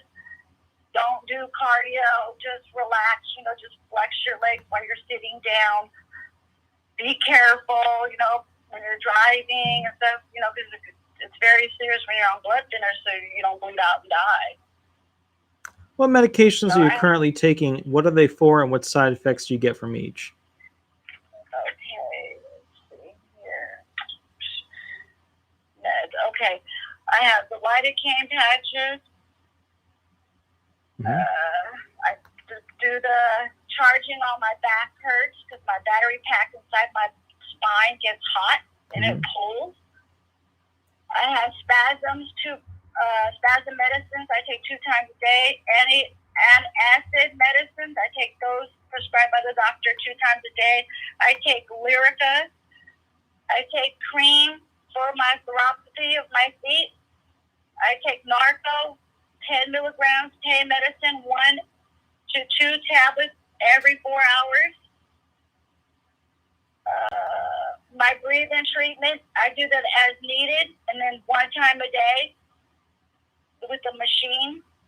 I take the steroids. I take steroids because of the blood clot, and it kind of helps a little bit with the knees. I put Bengay on my left and right knees. I elevate my feet in the bed on a pillow because they're swollen. And blood thinners 2 times a day. And what else? There's one more. I can't think what the other one is because there's so many of them. Yeah, that's it. Okay. I'm not hearing. All right. So just tidy that up a little bit. We're looking for medication, what it's for, and side effects. I'm looking for two side effects. Yeah. So just tidy that up a little bit for the next run. Yeah. Okay, let's go to the pain medicine. I take the Narco 10 milligrams. I take 1 to 2 tablets every 4 hours. So what it does is makes me sleepy, drowsy, forgetful, sometimes a little constipated. It makes me feel like I got to nap, like I got to sleep. I don't have strength. Mm-hmm. That's how that makes me feel. The blood thinners make me feel nauseous. Oh, it makes me feel so nauseous. Oh, my gosh. It makes me feel like my brain is out of element. Mm-hmm. I think it's a combination of the pain medicine and the blood thinners. And it makes me feel like my head is in a cloud. Like, I don't know. It makes me feel weird. Like I can't think. And sometimes I can't even say words don't even come out right, like normal when we're talking. Okay. All right. Okay. And then the, the lidocaine cream, I usually put that at nighttime before I go to bed, and then I put the water shoes on so it doesn't spread all over in the bed. And then the Lyrica makes me sleepy, dry mouth, dizzy. I'm dizzy. What else? Yeah. That helps a little bit with the fibromyalgia, but not really. The lidocaine patches, I put them on my back, but it takes a long time for them to even kick in. Okay. You said spasm medicine makes me sleepy, dizzy. It makes me like I can't get up and walk around. I have to be able to sit down. I can't function. Like one time I sat on the toilet and almost missed the toilet seat. Gotcha. And I put the pine sol inside the fridge, and I don't cook. My husband does cook. And I left the stove on. I have a gas stove, and I left it on twice. And once in California, 3 times I left it on. And then I had a problem with crashing the car a couple of times. Just blacking out, though. I just black out. Do you still have your license? I still have my license. The nice truck man didn't call the police on me. He was really nice, but I bit my whole front license plate. The bolts went through the whole license plate. I hit him hard. And he told me, no, that's okay. Don't worry about it. And I just would call my kids and say, talk to me because I'm scared. I don't want to die. I don't want to kill. I don't want to crash. I don't want to kill, hurt nobody. So they would call and talk to me until I could try to get off the road. Because driving was 2 hours to get to work and 2 hours to get home from work. And after working a 12-and-a-half-hour shift, I just couldn't do it. All right. Now, during the hearing, you understand that you can't just, you know what I mean? You can't just continuously talk, right? Right. All right. So I know. We're letting you get it out right now. Now I'm looking for structure. So now I'm looking for bullet points. Okay. What are your top 5 most severe impairments? So bulging disc, L4, L5, migraine, knee pain, fibromyalgia. I'm going to say my lung.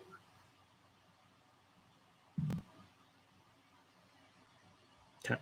Now, help me out with this. Why is your back the worst? Because it's not allowing me to be able to sit. I have to lie back. It feels like there's too much pressure. Okay.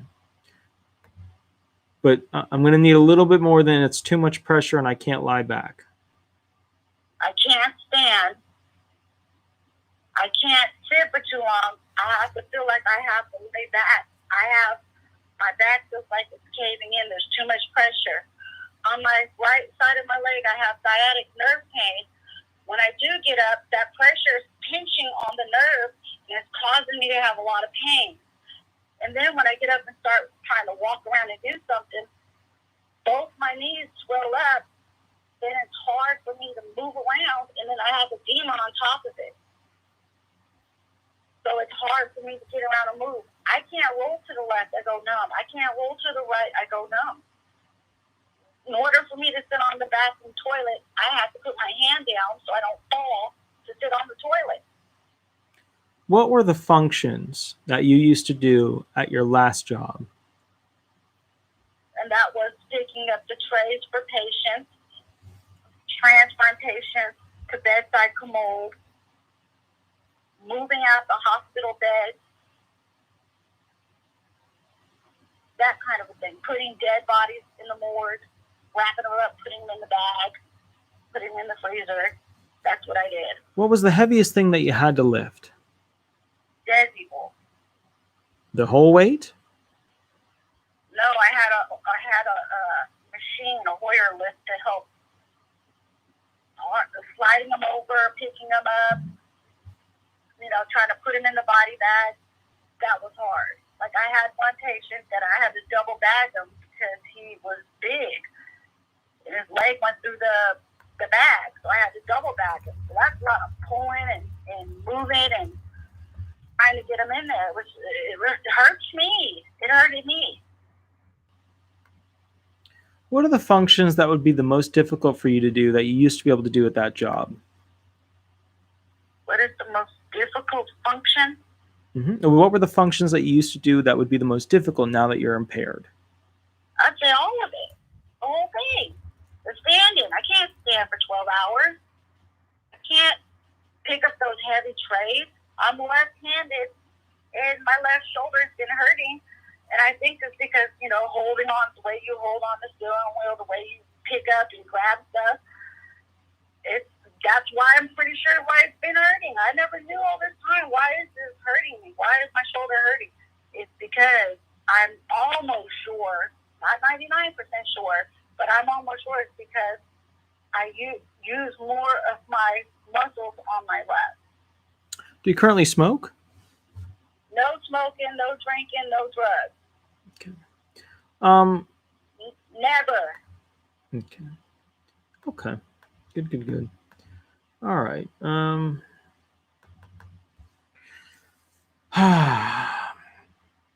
Look, I can beat you up, but this is what you really need. You need to work on the bullet points for exactly what the judge is asking and don't go over the top with information, because we would start on one question and you would end up in a totally different city. I'm going to ask you a couple of short questions to train you to just do short questions. And I need you to just keep it simple, keep it sweet, keep it straightforward. What's your current date of birth and age? I am 48 and my birthday is June 24th. You're left-handed or right-handed? Left-handed. Okay. Did you ever work for the military? No. Where do you feel the most severe pain in your body? My back. Define for me the most severe pain that you feel. I feel like I'm dying. That's why pain, electricity, tingling, hotness, stabbing, swollen, like a truck or something's pushing in. My back is caving in. Pressure. Okay. I can't, it even hurts to open up my legs, to, have an intimate time. I can't even open up my leg. It hurts. Are there things in the environment that make your impairments more severe? Things in the environment. What is that supposed to mean? I don't even understand that question. Hot, cold, dust, loud sounds, vibrations, bright lights, things like that. Okay. So hot water, when I take a bath, it does set off the monitor in my bath. It does it hurts it. Hot water. And it does stay out of the sun and stuff like that. But I do like to take a hot bath to get the pee off. That hurts. Standing hurts. Going in a car and you drive and you hit like a speed bump with the little holes and the cracks in the ground. That hurts. Mm-hmm. Cold weather hurts. Mm-hmm. Cold weather makes it hurt and ache. Mm-hmm. Wearing pants on my back, I can't wear jeans. I can't wear I have to wear spandex because of that box that's in my back. It's just it feels like it's almost at the top of the layer of skin. I can't put no pressure like on my back part there. Okay. Okay. What else?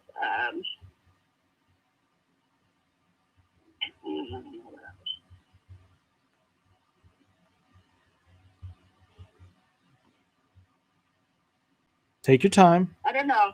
It feels like when it's hot, you know, 'cause where I live, it gets like 113 degrees.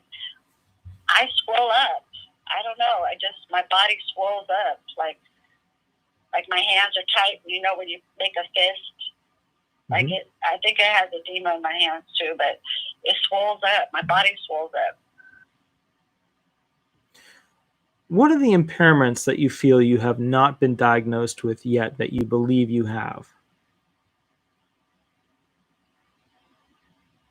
I don't know. Maybe cancer. I don't know. I hope not.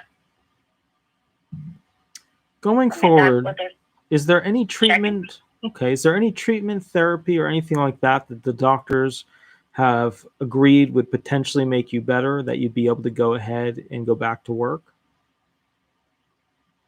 Any treatments that would make me better? I'd say years ago they tried with therapy and stuff like that, but no. Okay. Their next step was to get the implant in my spine, which is like selling somebody a new car and leaving them stuck. So, no. Okay. All right. We've run through some questions, and keep in mind, I got a couple people I got to call. There are issues that need to be worked out. I don't see this as, what was your age again? 48. All right. So that's not a good thing. What's your highest level of education? I know the CNA, but anything above that? Well, I had dyslexia, so I have like 4th grade education. Okay, but you got the CNA, which means you had the traditional nurse training. Any other education other than that? No. Okay. All right. This is a claim that most law firms are not going to want to take because you're 48, but I believe it's a winner. I feel very strongly it is a winner. The judge is going to attack you specifically as to what you do at home, and we didn't go through a lot of those. But the judge specifically is going to go into the grandkids and the children, you spending time with them, and your loving husband is allowing you not to work, but you probably would be working if you didn't have him. So make sure you have good explanations for those types of questions. Okay. Okay. Yeah.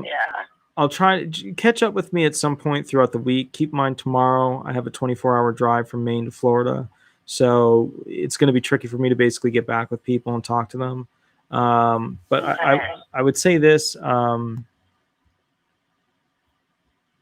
your weakness is not describing things in detail. Your weakness is summarizing them into bullet points. Because what I was, go ahead. But I don't have to do that. I don't have to do that, right? The lawyer's the one going to be doing all this. I'm only going to ask short, brief questions. I won't go into nothing unless he's waiting for me to do that. I'm going to make it short and brief and right straight to the point. But my lawyer should already have something in plan for when that happens like that. And I'm going to talk to him prior going into this, but that's what I need him to do. How far away is your hearing? 2 months? Yes. Have you already spoken with your attorney about any questions or run over questions with them? No. They told me not to call them unless I've heard something from Social Security Disability. So I guess they don't want to hear from me. But I recently have all these medical issues from January. So I got all those records together from the cancer center, from all these different places. And I want to take pictures of the equipment that I have in the house, the canes, the stuff that I have to help, around that I need for me to move around. I wanted to take pictures. And I also had a coworker. I had my husband and my 2 daughters sign papers, a note saying, what they do around the house and how they help me. I wanted to submit all that to my lawyer. And at least that way he'll have something to help, have a better idea, I would imagine, if he looked over the stuff to have some kind of counter if they did try to say, this, and this. Well, no, she has this. This is what her husband's saying that he does. All right. Now, to summarize, you're calling me because your lawyer is not doing the job of getting you prepped for the hearing. Is that correct? Correct. What I was makes told you? not to call them. Yeah. What makes you think that they're going to switch how they are when you get a hearing that's 2 weeks away? Well, I'm gonna hope and pray that he does. That's a good answer. I mean, that's the answer that you get stuck with, at the very end of the situation. Yeah. I'm gonna hope and pray because he made me sign extra paper so he can get his money. So I need him to do this, and I'm gonna do my part. And my part is to keep up with my medical records and to make sure I go to my doctor's appointments that were assigned to me and have what tests that I needed to have tests to prove my case. Mm-hmm. So I have to do my part, so I will want and respect for him to do his part. Mm-hmm. So go ahead. Just to clarify things, what are you expecting from your attorney at this point, now that he's had you sign an additional fee document to solidify that you have to pay him? And just so everybody knows on YouTube, what crap attorneys do, they're usually from California. Not that I don't believe California is a beautiful, wonderful state that everybody's trying to leave, but what they usually do is they go ahead and send a fee petition to the claimant before they have their hearing in case the claimant leaves them and then basically goes with another attorney. They've signed a fee petition, so that claimant is stuck with that law firm signing off on a fee petition, which means other attorneys usually won't take that claimant because that law firm already has a solidified, finalized, and signed fee petition that they should be paid a certain amount. So basically what they've did is they've lamed the claimant. The claimant really can't change attorneys at this point. She's stuck with them because other attorneys won't take her claim. So you tell me, what are you expecting from the attorney now that you are 2 months away?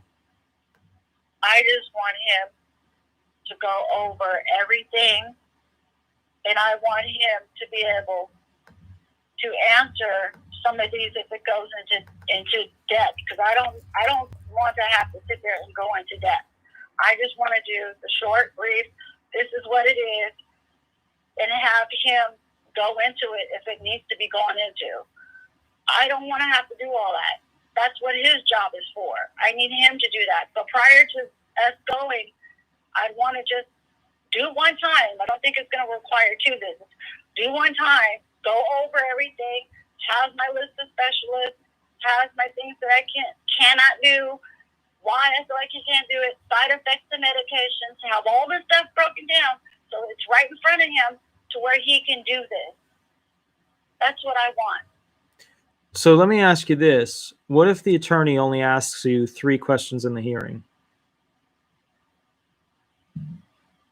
You said my attorney? Yeah, what happened? There's a couple of people in the live chat who have had attorneys and had hearings where they just asked 3 questions and that was it.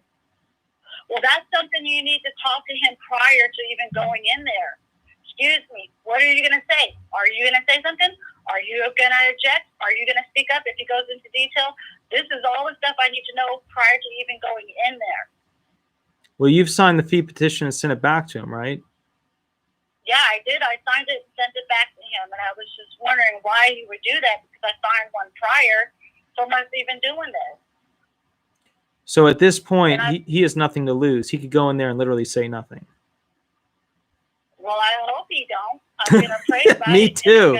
Me too. Yeah, I'm going to hope that he doesn't. Yeah. I'm going to need him to stand up and go write this stuff down and go over this list if something like that was to occur. I don't think I'm going to be the one to have to go into detail about all this. If he's the lawyer, I mean, wouldn't the judge look at him like, why are you even here then? If you're representing her and you have nothing to say in her defense, then why are you even here? Well, you realize, and this is going to suck a little bit, but you realize that if the attorney doesn't say anything, it makes the judge's schedule go by faster, and the judge is happy because the judge gets to get to the next hearing faster. So what would you recommend? I write this all out for the attorney to say? This is what's going to happen. Let's skip the what I recommend part. This is what's going to happen. Okay. The attorney's going to go in there and ask you maybe 6 or 7 questions because you're going to beat the attorney up ahead of time. So the attorney's going to have to make some sort of showing. Okay. But at the end of the day, at the end of all this yada yada, the bottom line is the attorney's not going to do much. If you want to put it on the attorney that you have expectations, and if you want the attorney to respond with doing things, right, that are, good, strong things that the judge is going to want to see, you're going to need the following. So do you have a piece of paper with a pen? Yep. You need to see from your attorney ahead of time your work history so that you know what jobs the judge is going to ask you about. You need to see a copy of your attorney's brief that they'll be using for the hearing.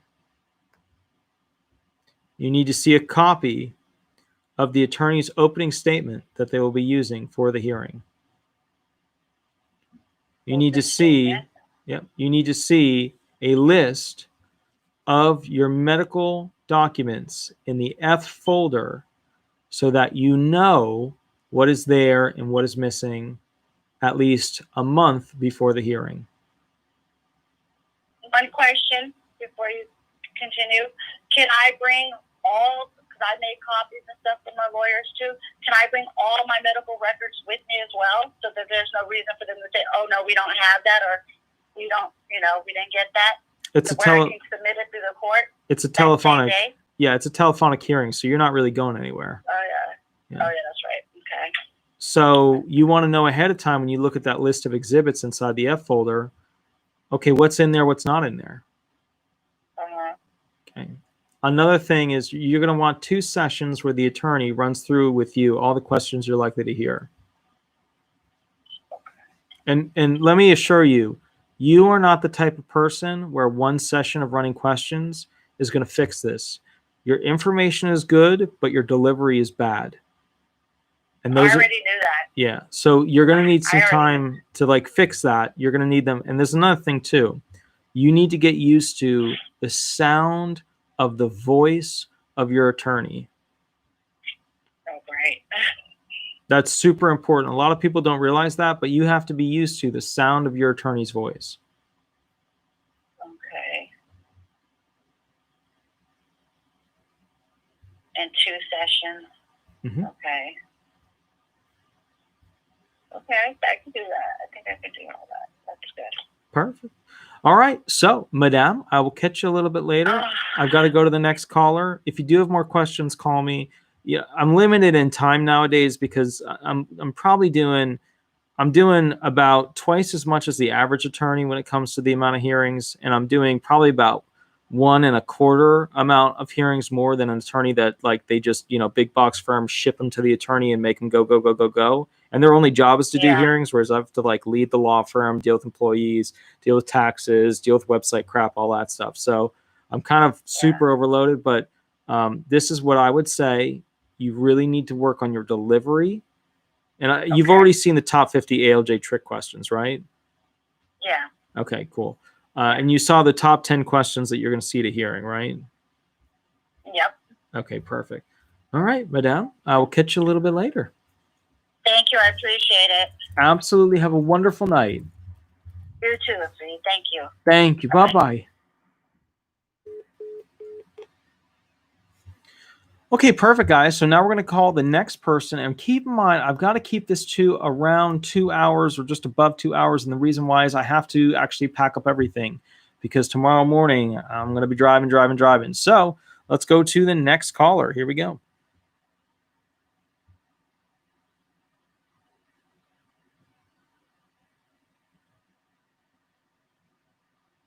Okay, we did that one. Now we need to do... Oh, God. Now we've got to do... I don't want to screw this up. Now we've got to do... Let's just click one. Here we go. There we go. All right, so here we go. Very good. Call number.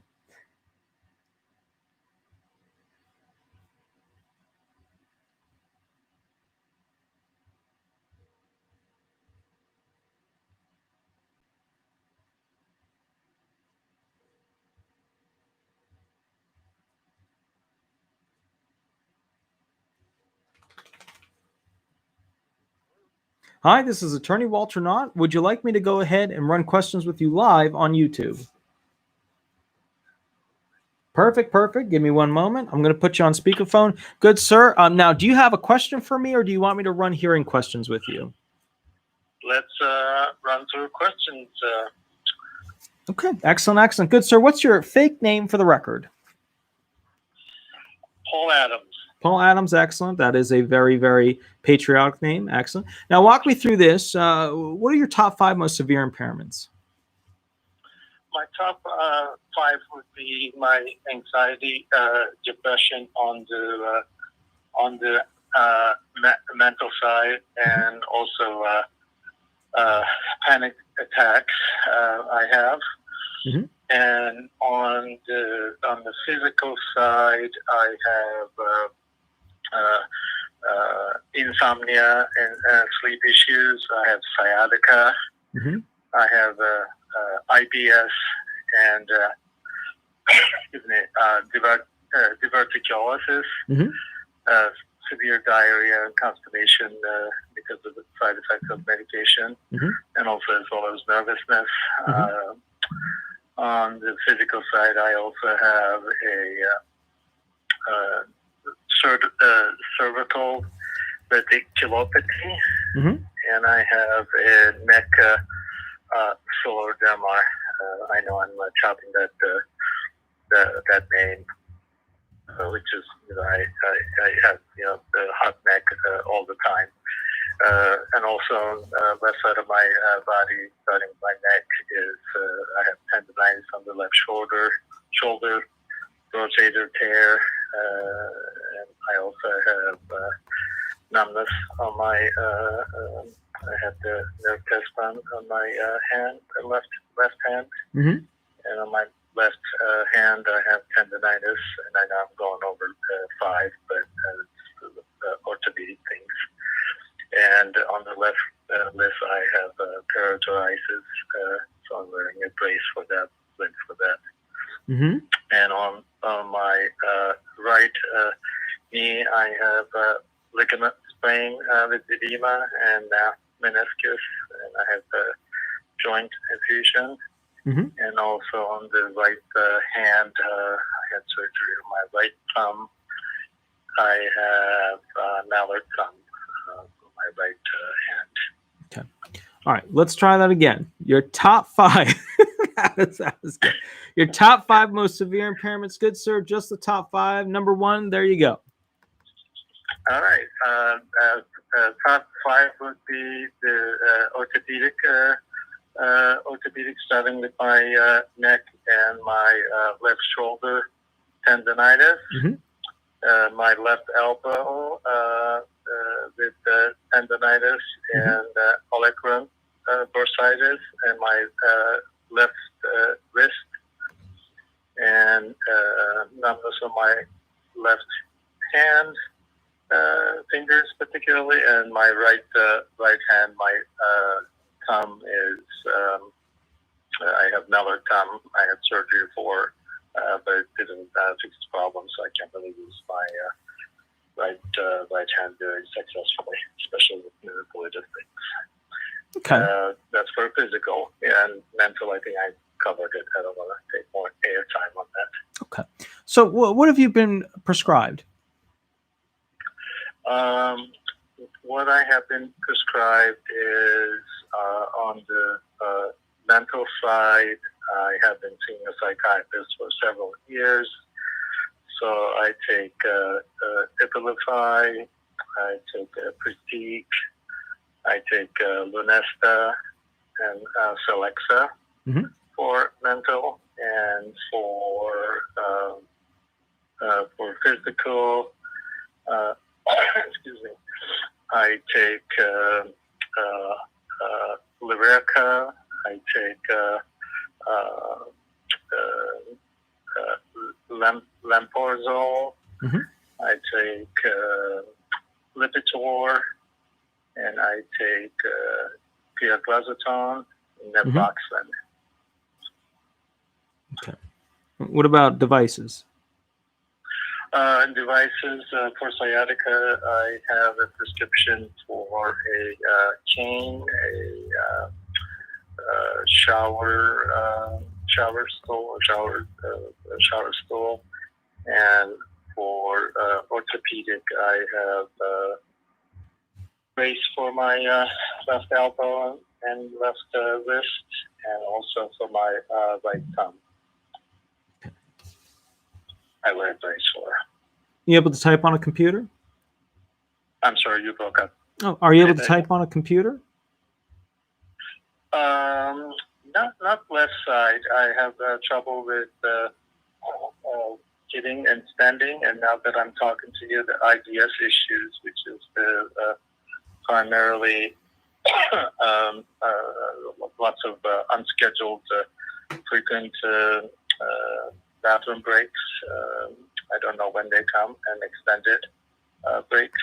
So I have severe diarrhea, constipation, mostly from side effects and from IBS, and from having diverticulosis. Mm-hmm. Okay. So help me out with this. You can't type, right? That's what you're getting at? Correct. Yeah. Okay. Not more than 5-10 minutes, because the cumulative effects of sitting and neck and hands is very difficult. Okay. So you have these difficulties, can't do it for more than that period of time. Walk me through this. Do you have a Facebook account, maybe a Twitter account? I have a Facebook account. I'm not very active. It's mostly to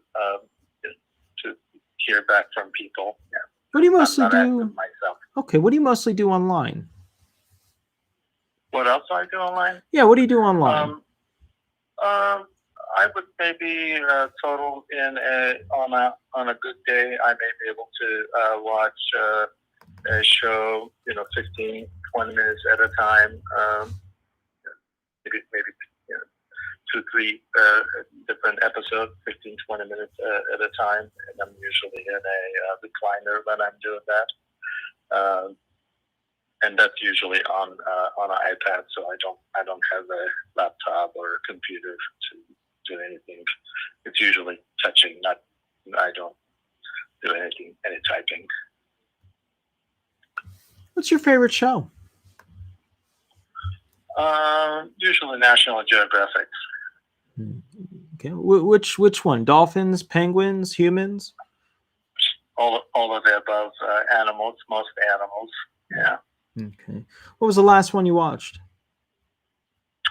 Last one I watched was a Columbus Zoo. Doctors treating wild animals for a variety of issues. What were they treating in the episode? This episode, they were treating an ape of some kind, and it had, ironically, GI issues. So walk me through this. What kind of shows do you normally watch and enjoy? I mean, do you watch that, where you watch a couple and then you eat, or do you watch it where you'll Netflix it, just watch it for hours? How do you normally watch it? Oh, usually I'm in a recliner or laying down position shortly before I fall asleep. So that's usually how I watch it. Okay. So you watch this until you basically fall asleep?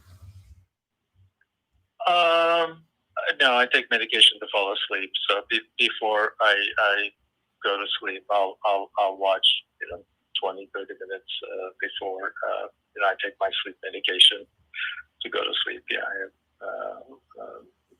severe sleep issues. Tell me about your severe sleep issues. What are we looking at?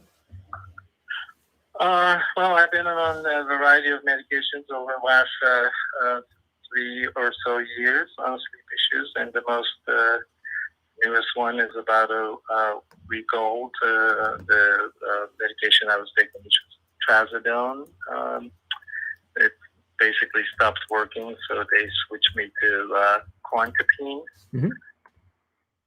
So I take 100 milligrams of that, along with Celexa, before I go to sleep. And it would usually get me to sleep, although this is a new medication. I'll be up at least once or twice a night. And a good night's sleep for me is maybe 4 to 5 hours, even with that medication. All right, let me ask you the question again. What kind of sleep issues do you have? Well, my anxiety is what causes me to fall asleep. Mm-hmm. So, medication helps when I take the medication.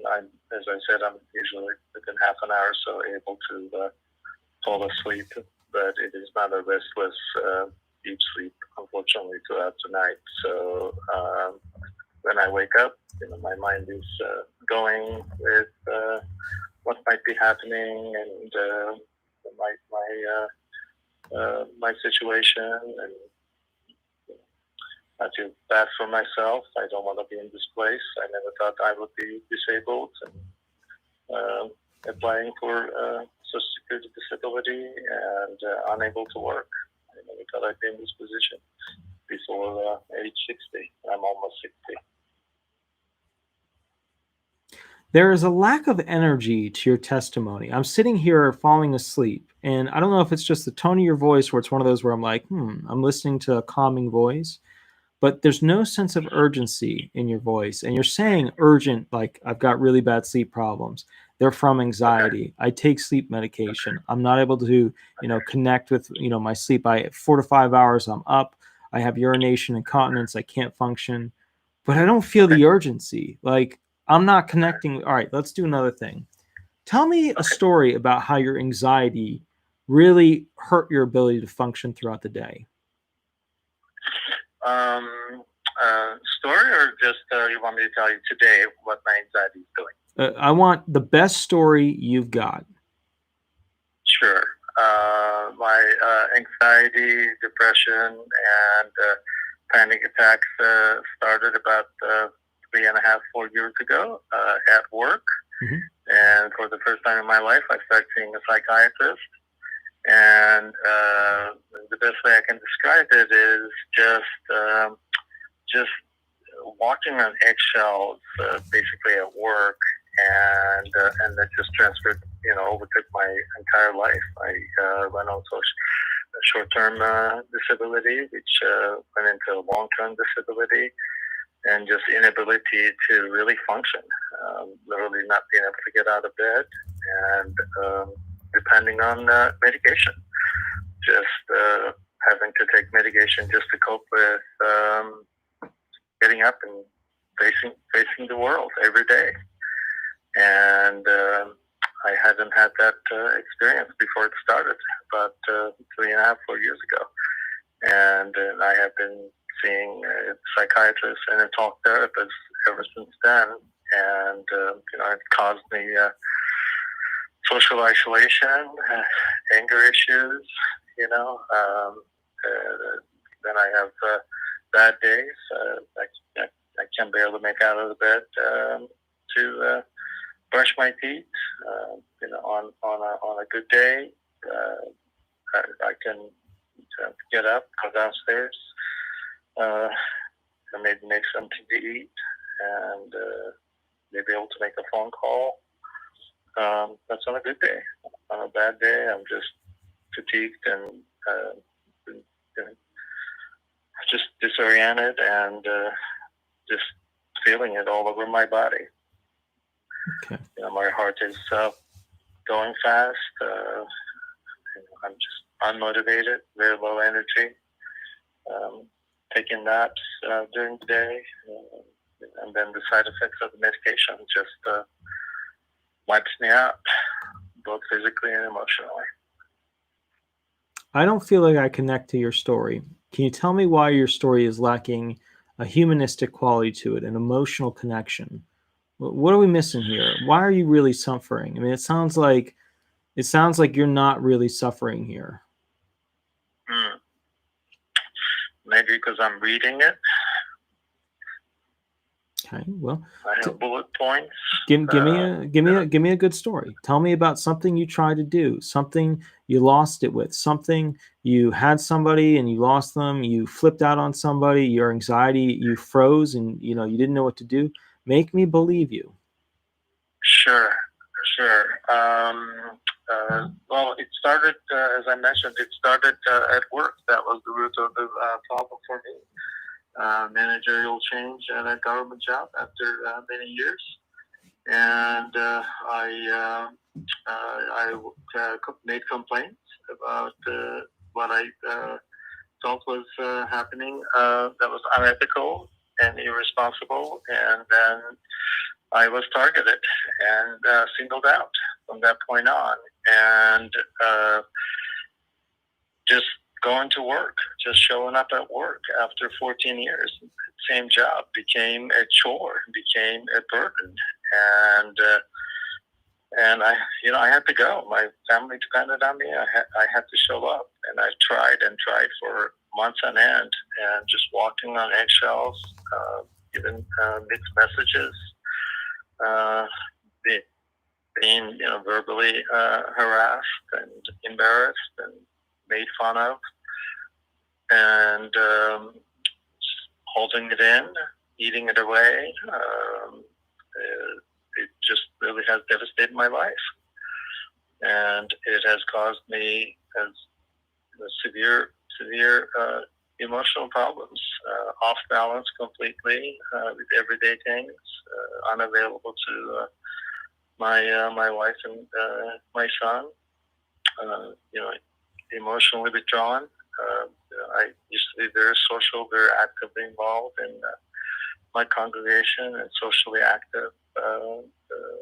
Very outgoing person, and I've become more and more, withdrawn, more and more worried about what's around the corner, and it's almost like a PTSD.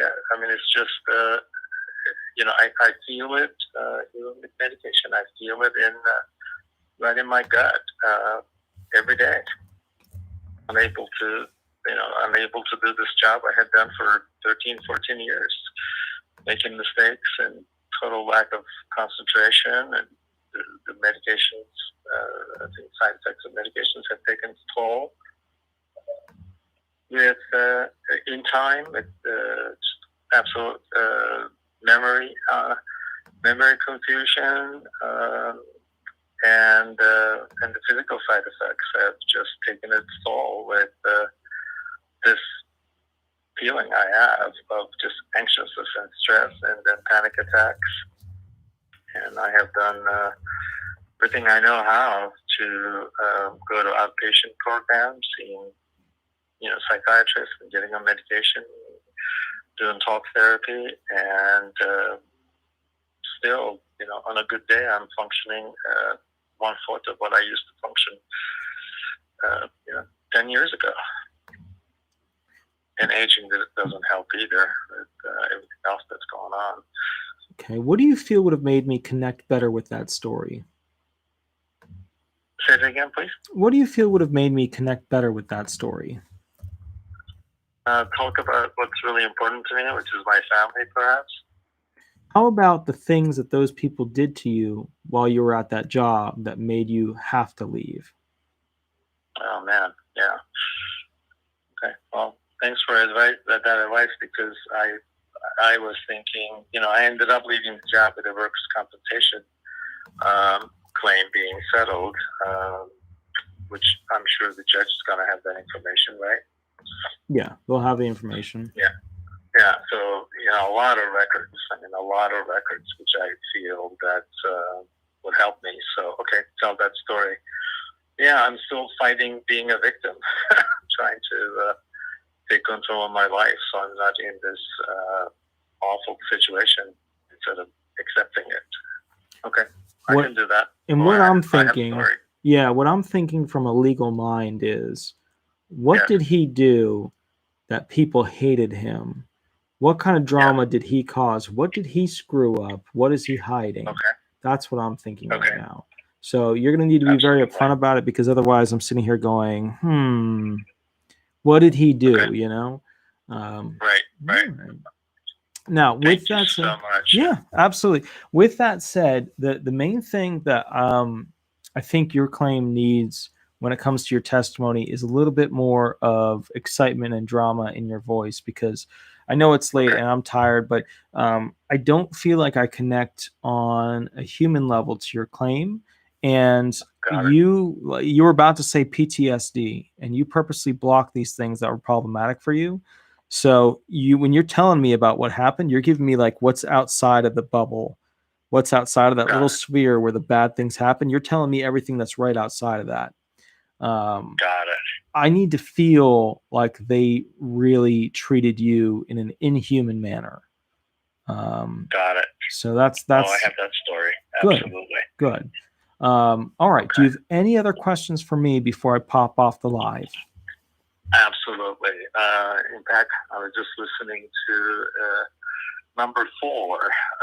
My claim is my hearing is coming up for next Tuesday. Gotcha. So, and I've been following you. So some of these questions, stuff that you ask, is that I have lots of physical stuff, as I mentioned, and so when you ask, when I hear you asking other people, asking me what's most important, physical, psychological, I have enough medical record for psychological stuff. Well, I have enough medical records for both. How did I sound to you as far as physical versus psychological? What part of the my claim to SSA should I be talking more about? Of course, psychological is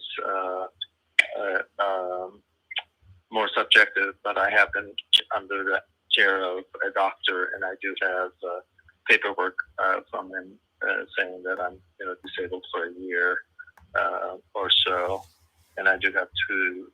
So that's one question. So I guess what I would say is this: it depends on what medical evidence that you have that's the strongest, because that's going to be your leading force in the top 5 impairments that you have. When we went over the top 5 impairments, you still don't have a really strong list there as to what you should be utilizing at the actual hearing. And keep in mind, like, if your mental impairments are not the worst, but they're still bad, they should be like 3 or 4. If your mental impairments are the worst, they should be 1 and 2. So, keeping in mind, and also remember, judges don't think about these impairments in the frame of mind of like that impairment. They think of them in the frame of mind of what listing do they fit into. So if you're like, I have anxiety, depression, and panic attacks, anxiety and panic attacks usually fit into the same 12.06 space listing, whereas depression, bipolar, things like that, fit into your, 12.04 based listing analysis. So, and then PTSD would be 12.15. So if you're looking to go ahead and categorize or group together your impairments, look at the listings and see how they categorically fit into a listing, and then group those together as a particular category as one of those 5. So, 1 would be anxiety, panic attacks. 2 would be depression, bipolar. 3 would be yada, yada, yada, yada, yada, yada. So make sure you're able to categorize those and push them together. And also keep in mind, keep the energy up when explaining. Okay. Because remember, this is a show for the judge. The judge, Right. A lot of people are like, I'm putting this on the judge. No. The judge is there. Yeah. The judge has seen 6 hearings so far. You are now number 7. You have to keep the judge watching your show. Engaged. Yeah. Got it. Okay. Okay. Do me a favor, when you watch those shows, listen to the voices of the people who are delivering the information and notice how they keep you pulled in, because it's not just the information they're feeding you, because the information they're feeding you could come from a very boring person you would never want to watch the show. What their voice is doing is if they're making the drama of the animal's death and the pending death of that animal so lifelike that you fear for the success of the doctors and the life of the animal. So, I would just say, So, look into those, watch those, study those. And other than that, good sir, I'm going to go ahead and start packing up. And then in 2 days, I'll be back in Florida. All right. Thank you so very much for all the shows. Extremely informative. I'm in California, but very helpful, and I've been liking and giving you stars. So keep up the good work and take some time for yourself. Thank you, good sir. Have a wonderful night, and I'll catch you later. Okay, good night. Good night. Bye-bye. Okay, guys, so what we're going to be doing is we're going to be finishing up the show. I could go, there's a couple of phone calls I missed, and I totally hear you guys. I do want to go ahead and run those questions with you and answer those questions. But the reality is I've got a 24-hour physical length of drive ahead of me from Maine all the way to Florida. Just a little back note, I absolutely love Maine. If you're ever looking for a place to go vacation, I recommend the two types of Maine that you have that are the nice spots. You have the two coastal types. You have the kind of the southern part of Maine, which has beautiful little cottages. It's like a better version of Vermont. And then you have the kind of the more northern part of Maine on the coast, where you get into the real deep pine trees and the beautiful, beautiful old mansions and the Rockefeller estates and things like that. And just so you guys know about kind of the area of like Acadia, Mount Desert Island, Frenchman's Bay, things like that. And if I ever get a chance, I'm going to show you a picture of a painting that I have. It's one of the rarest paintings from Maine, but which I got for super cheap through Craigslist, and it turned out to be like this mega painting that was so important. But the bottom line is this. I love, and if you're ever looking for a place to find your little spirit creature, your little spirit animal, your whatever, your peace, your happiness, I love to go to Mount Desert Island. I love to go to basically the deep wooded coastal Maine, where there's these giant, there's all this granite. You know that like expensive granite you see in like super fancy houses? It's just laying all over the ground. If you want a piece of granite, you can pick it up. If you want a piece of granite the size of a F-350 truck, it's probably right over there as a giant boulder. So the bottom line is that it's just all this beautiful, beautiful granite and these beautiful giant pine trees. It's just incredible. It's just a totally different way of life. The culture is amazing. I absolutely, absolutely love it because it's a different standard of life. It's an older kind of way of life. It's where people, it's you're not running into that whole like inner city aggressive, what are we going to do today? How are we going to make this? You're running into the providing classic services for people to be able to get through their life and to celebrate, with your classic beer, ice cream, things like that. It's just not the same transitional thing, what you see in Florida, what you see in New York and things like that. In fact, most of the people that are here in Maine right now are on vacation are Floridians and New Yorkers. Okay. So anyways, that's my little thing. I did find the magical property I one day would love to buy. That was on Mount Desert Island. Do I have the money for it all right now? No, of course. But, anything could happen. You never know. So bottom line is, I just want to check in with you guys. I just want to let you know that I will be driving tomorrow. So if you're going to get a call back from somebody, it's probably going to be back office. So if you're looking to speak with me, leave a message, have it specifically with my name in it. That way back office forwards it to me, and then keep mine Sunday, Monday, Tuesday. I'll give you a call back. Other than that, have an absolutely wonderful night. I'll catch you a little bit later, and safe living. I'm going to do some safe driving, and have a wonderful night. All right, guys. I'll catch you later. Bye-bye.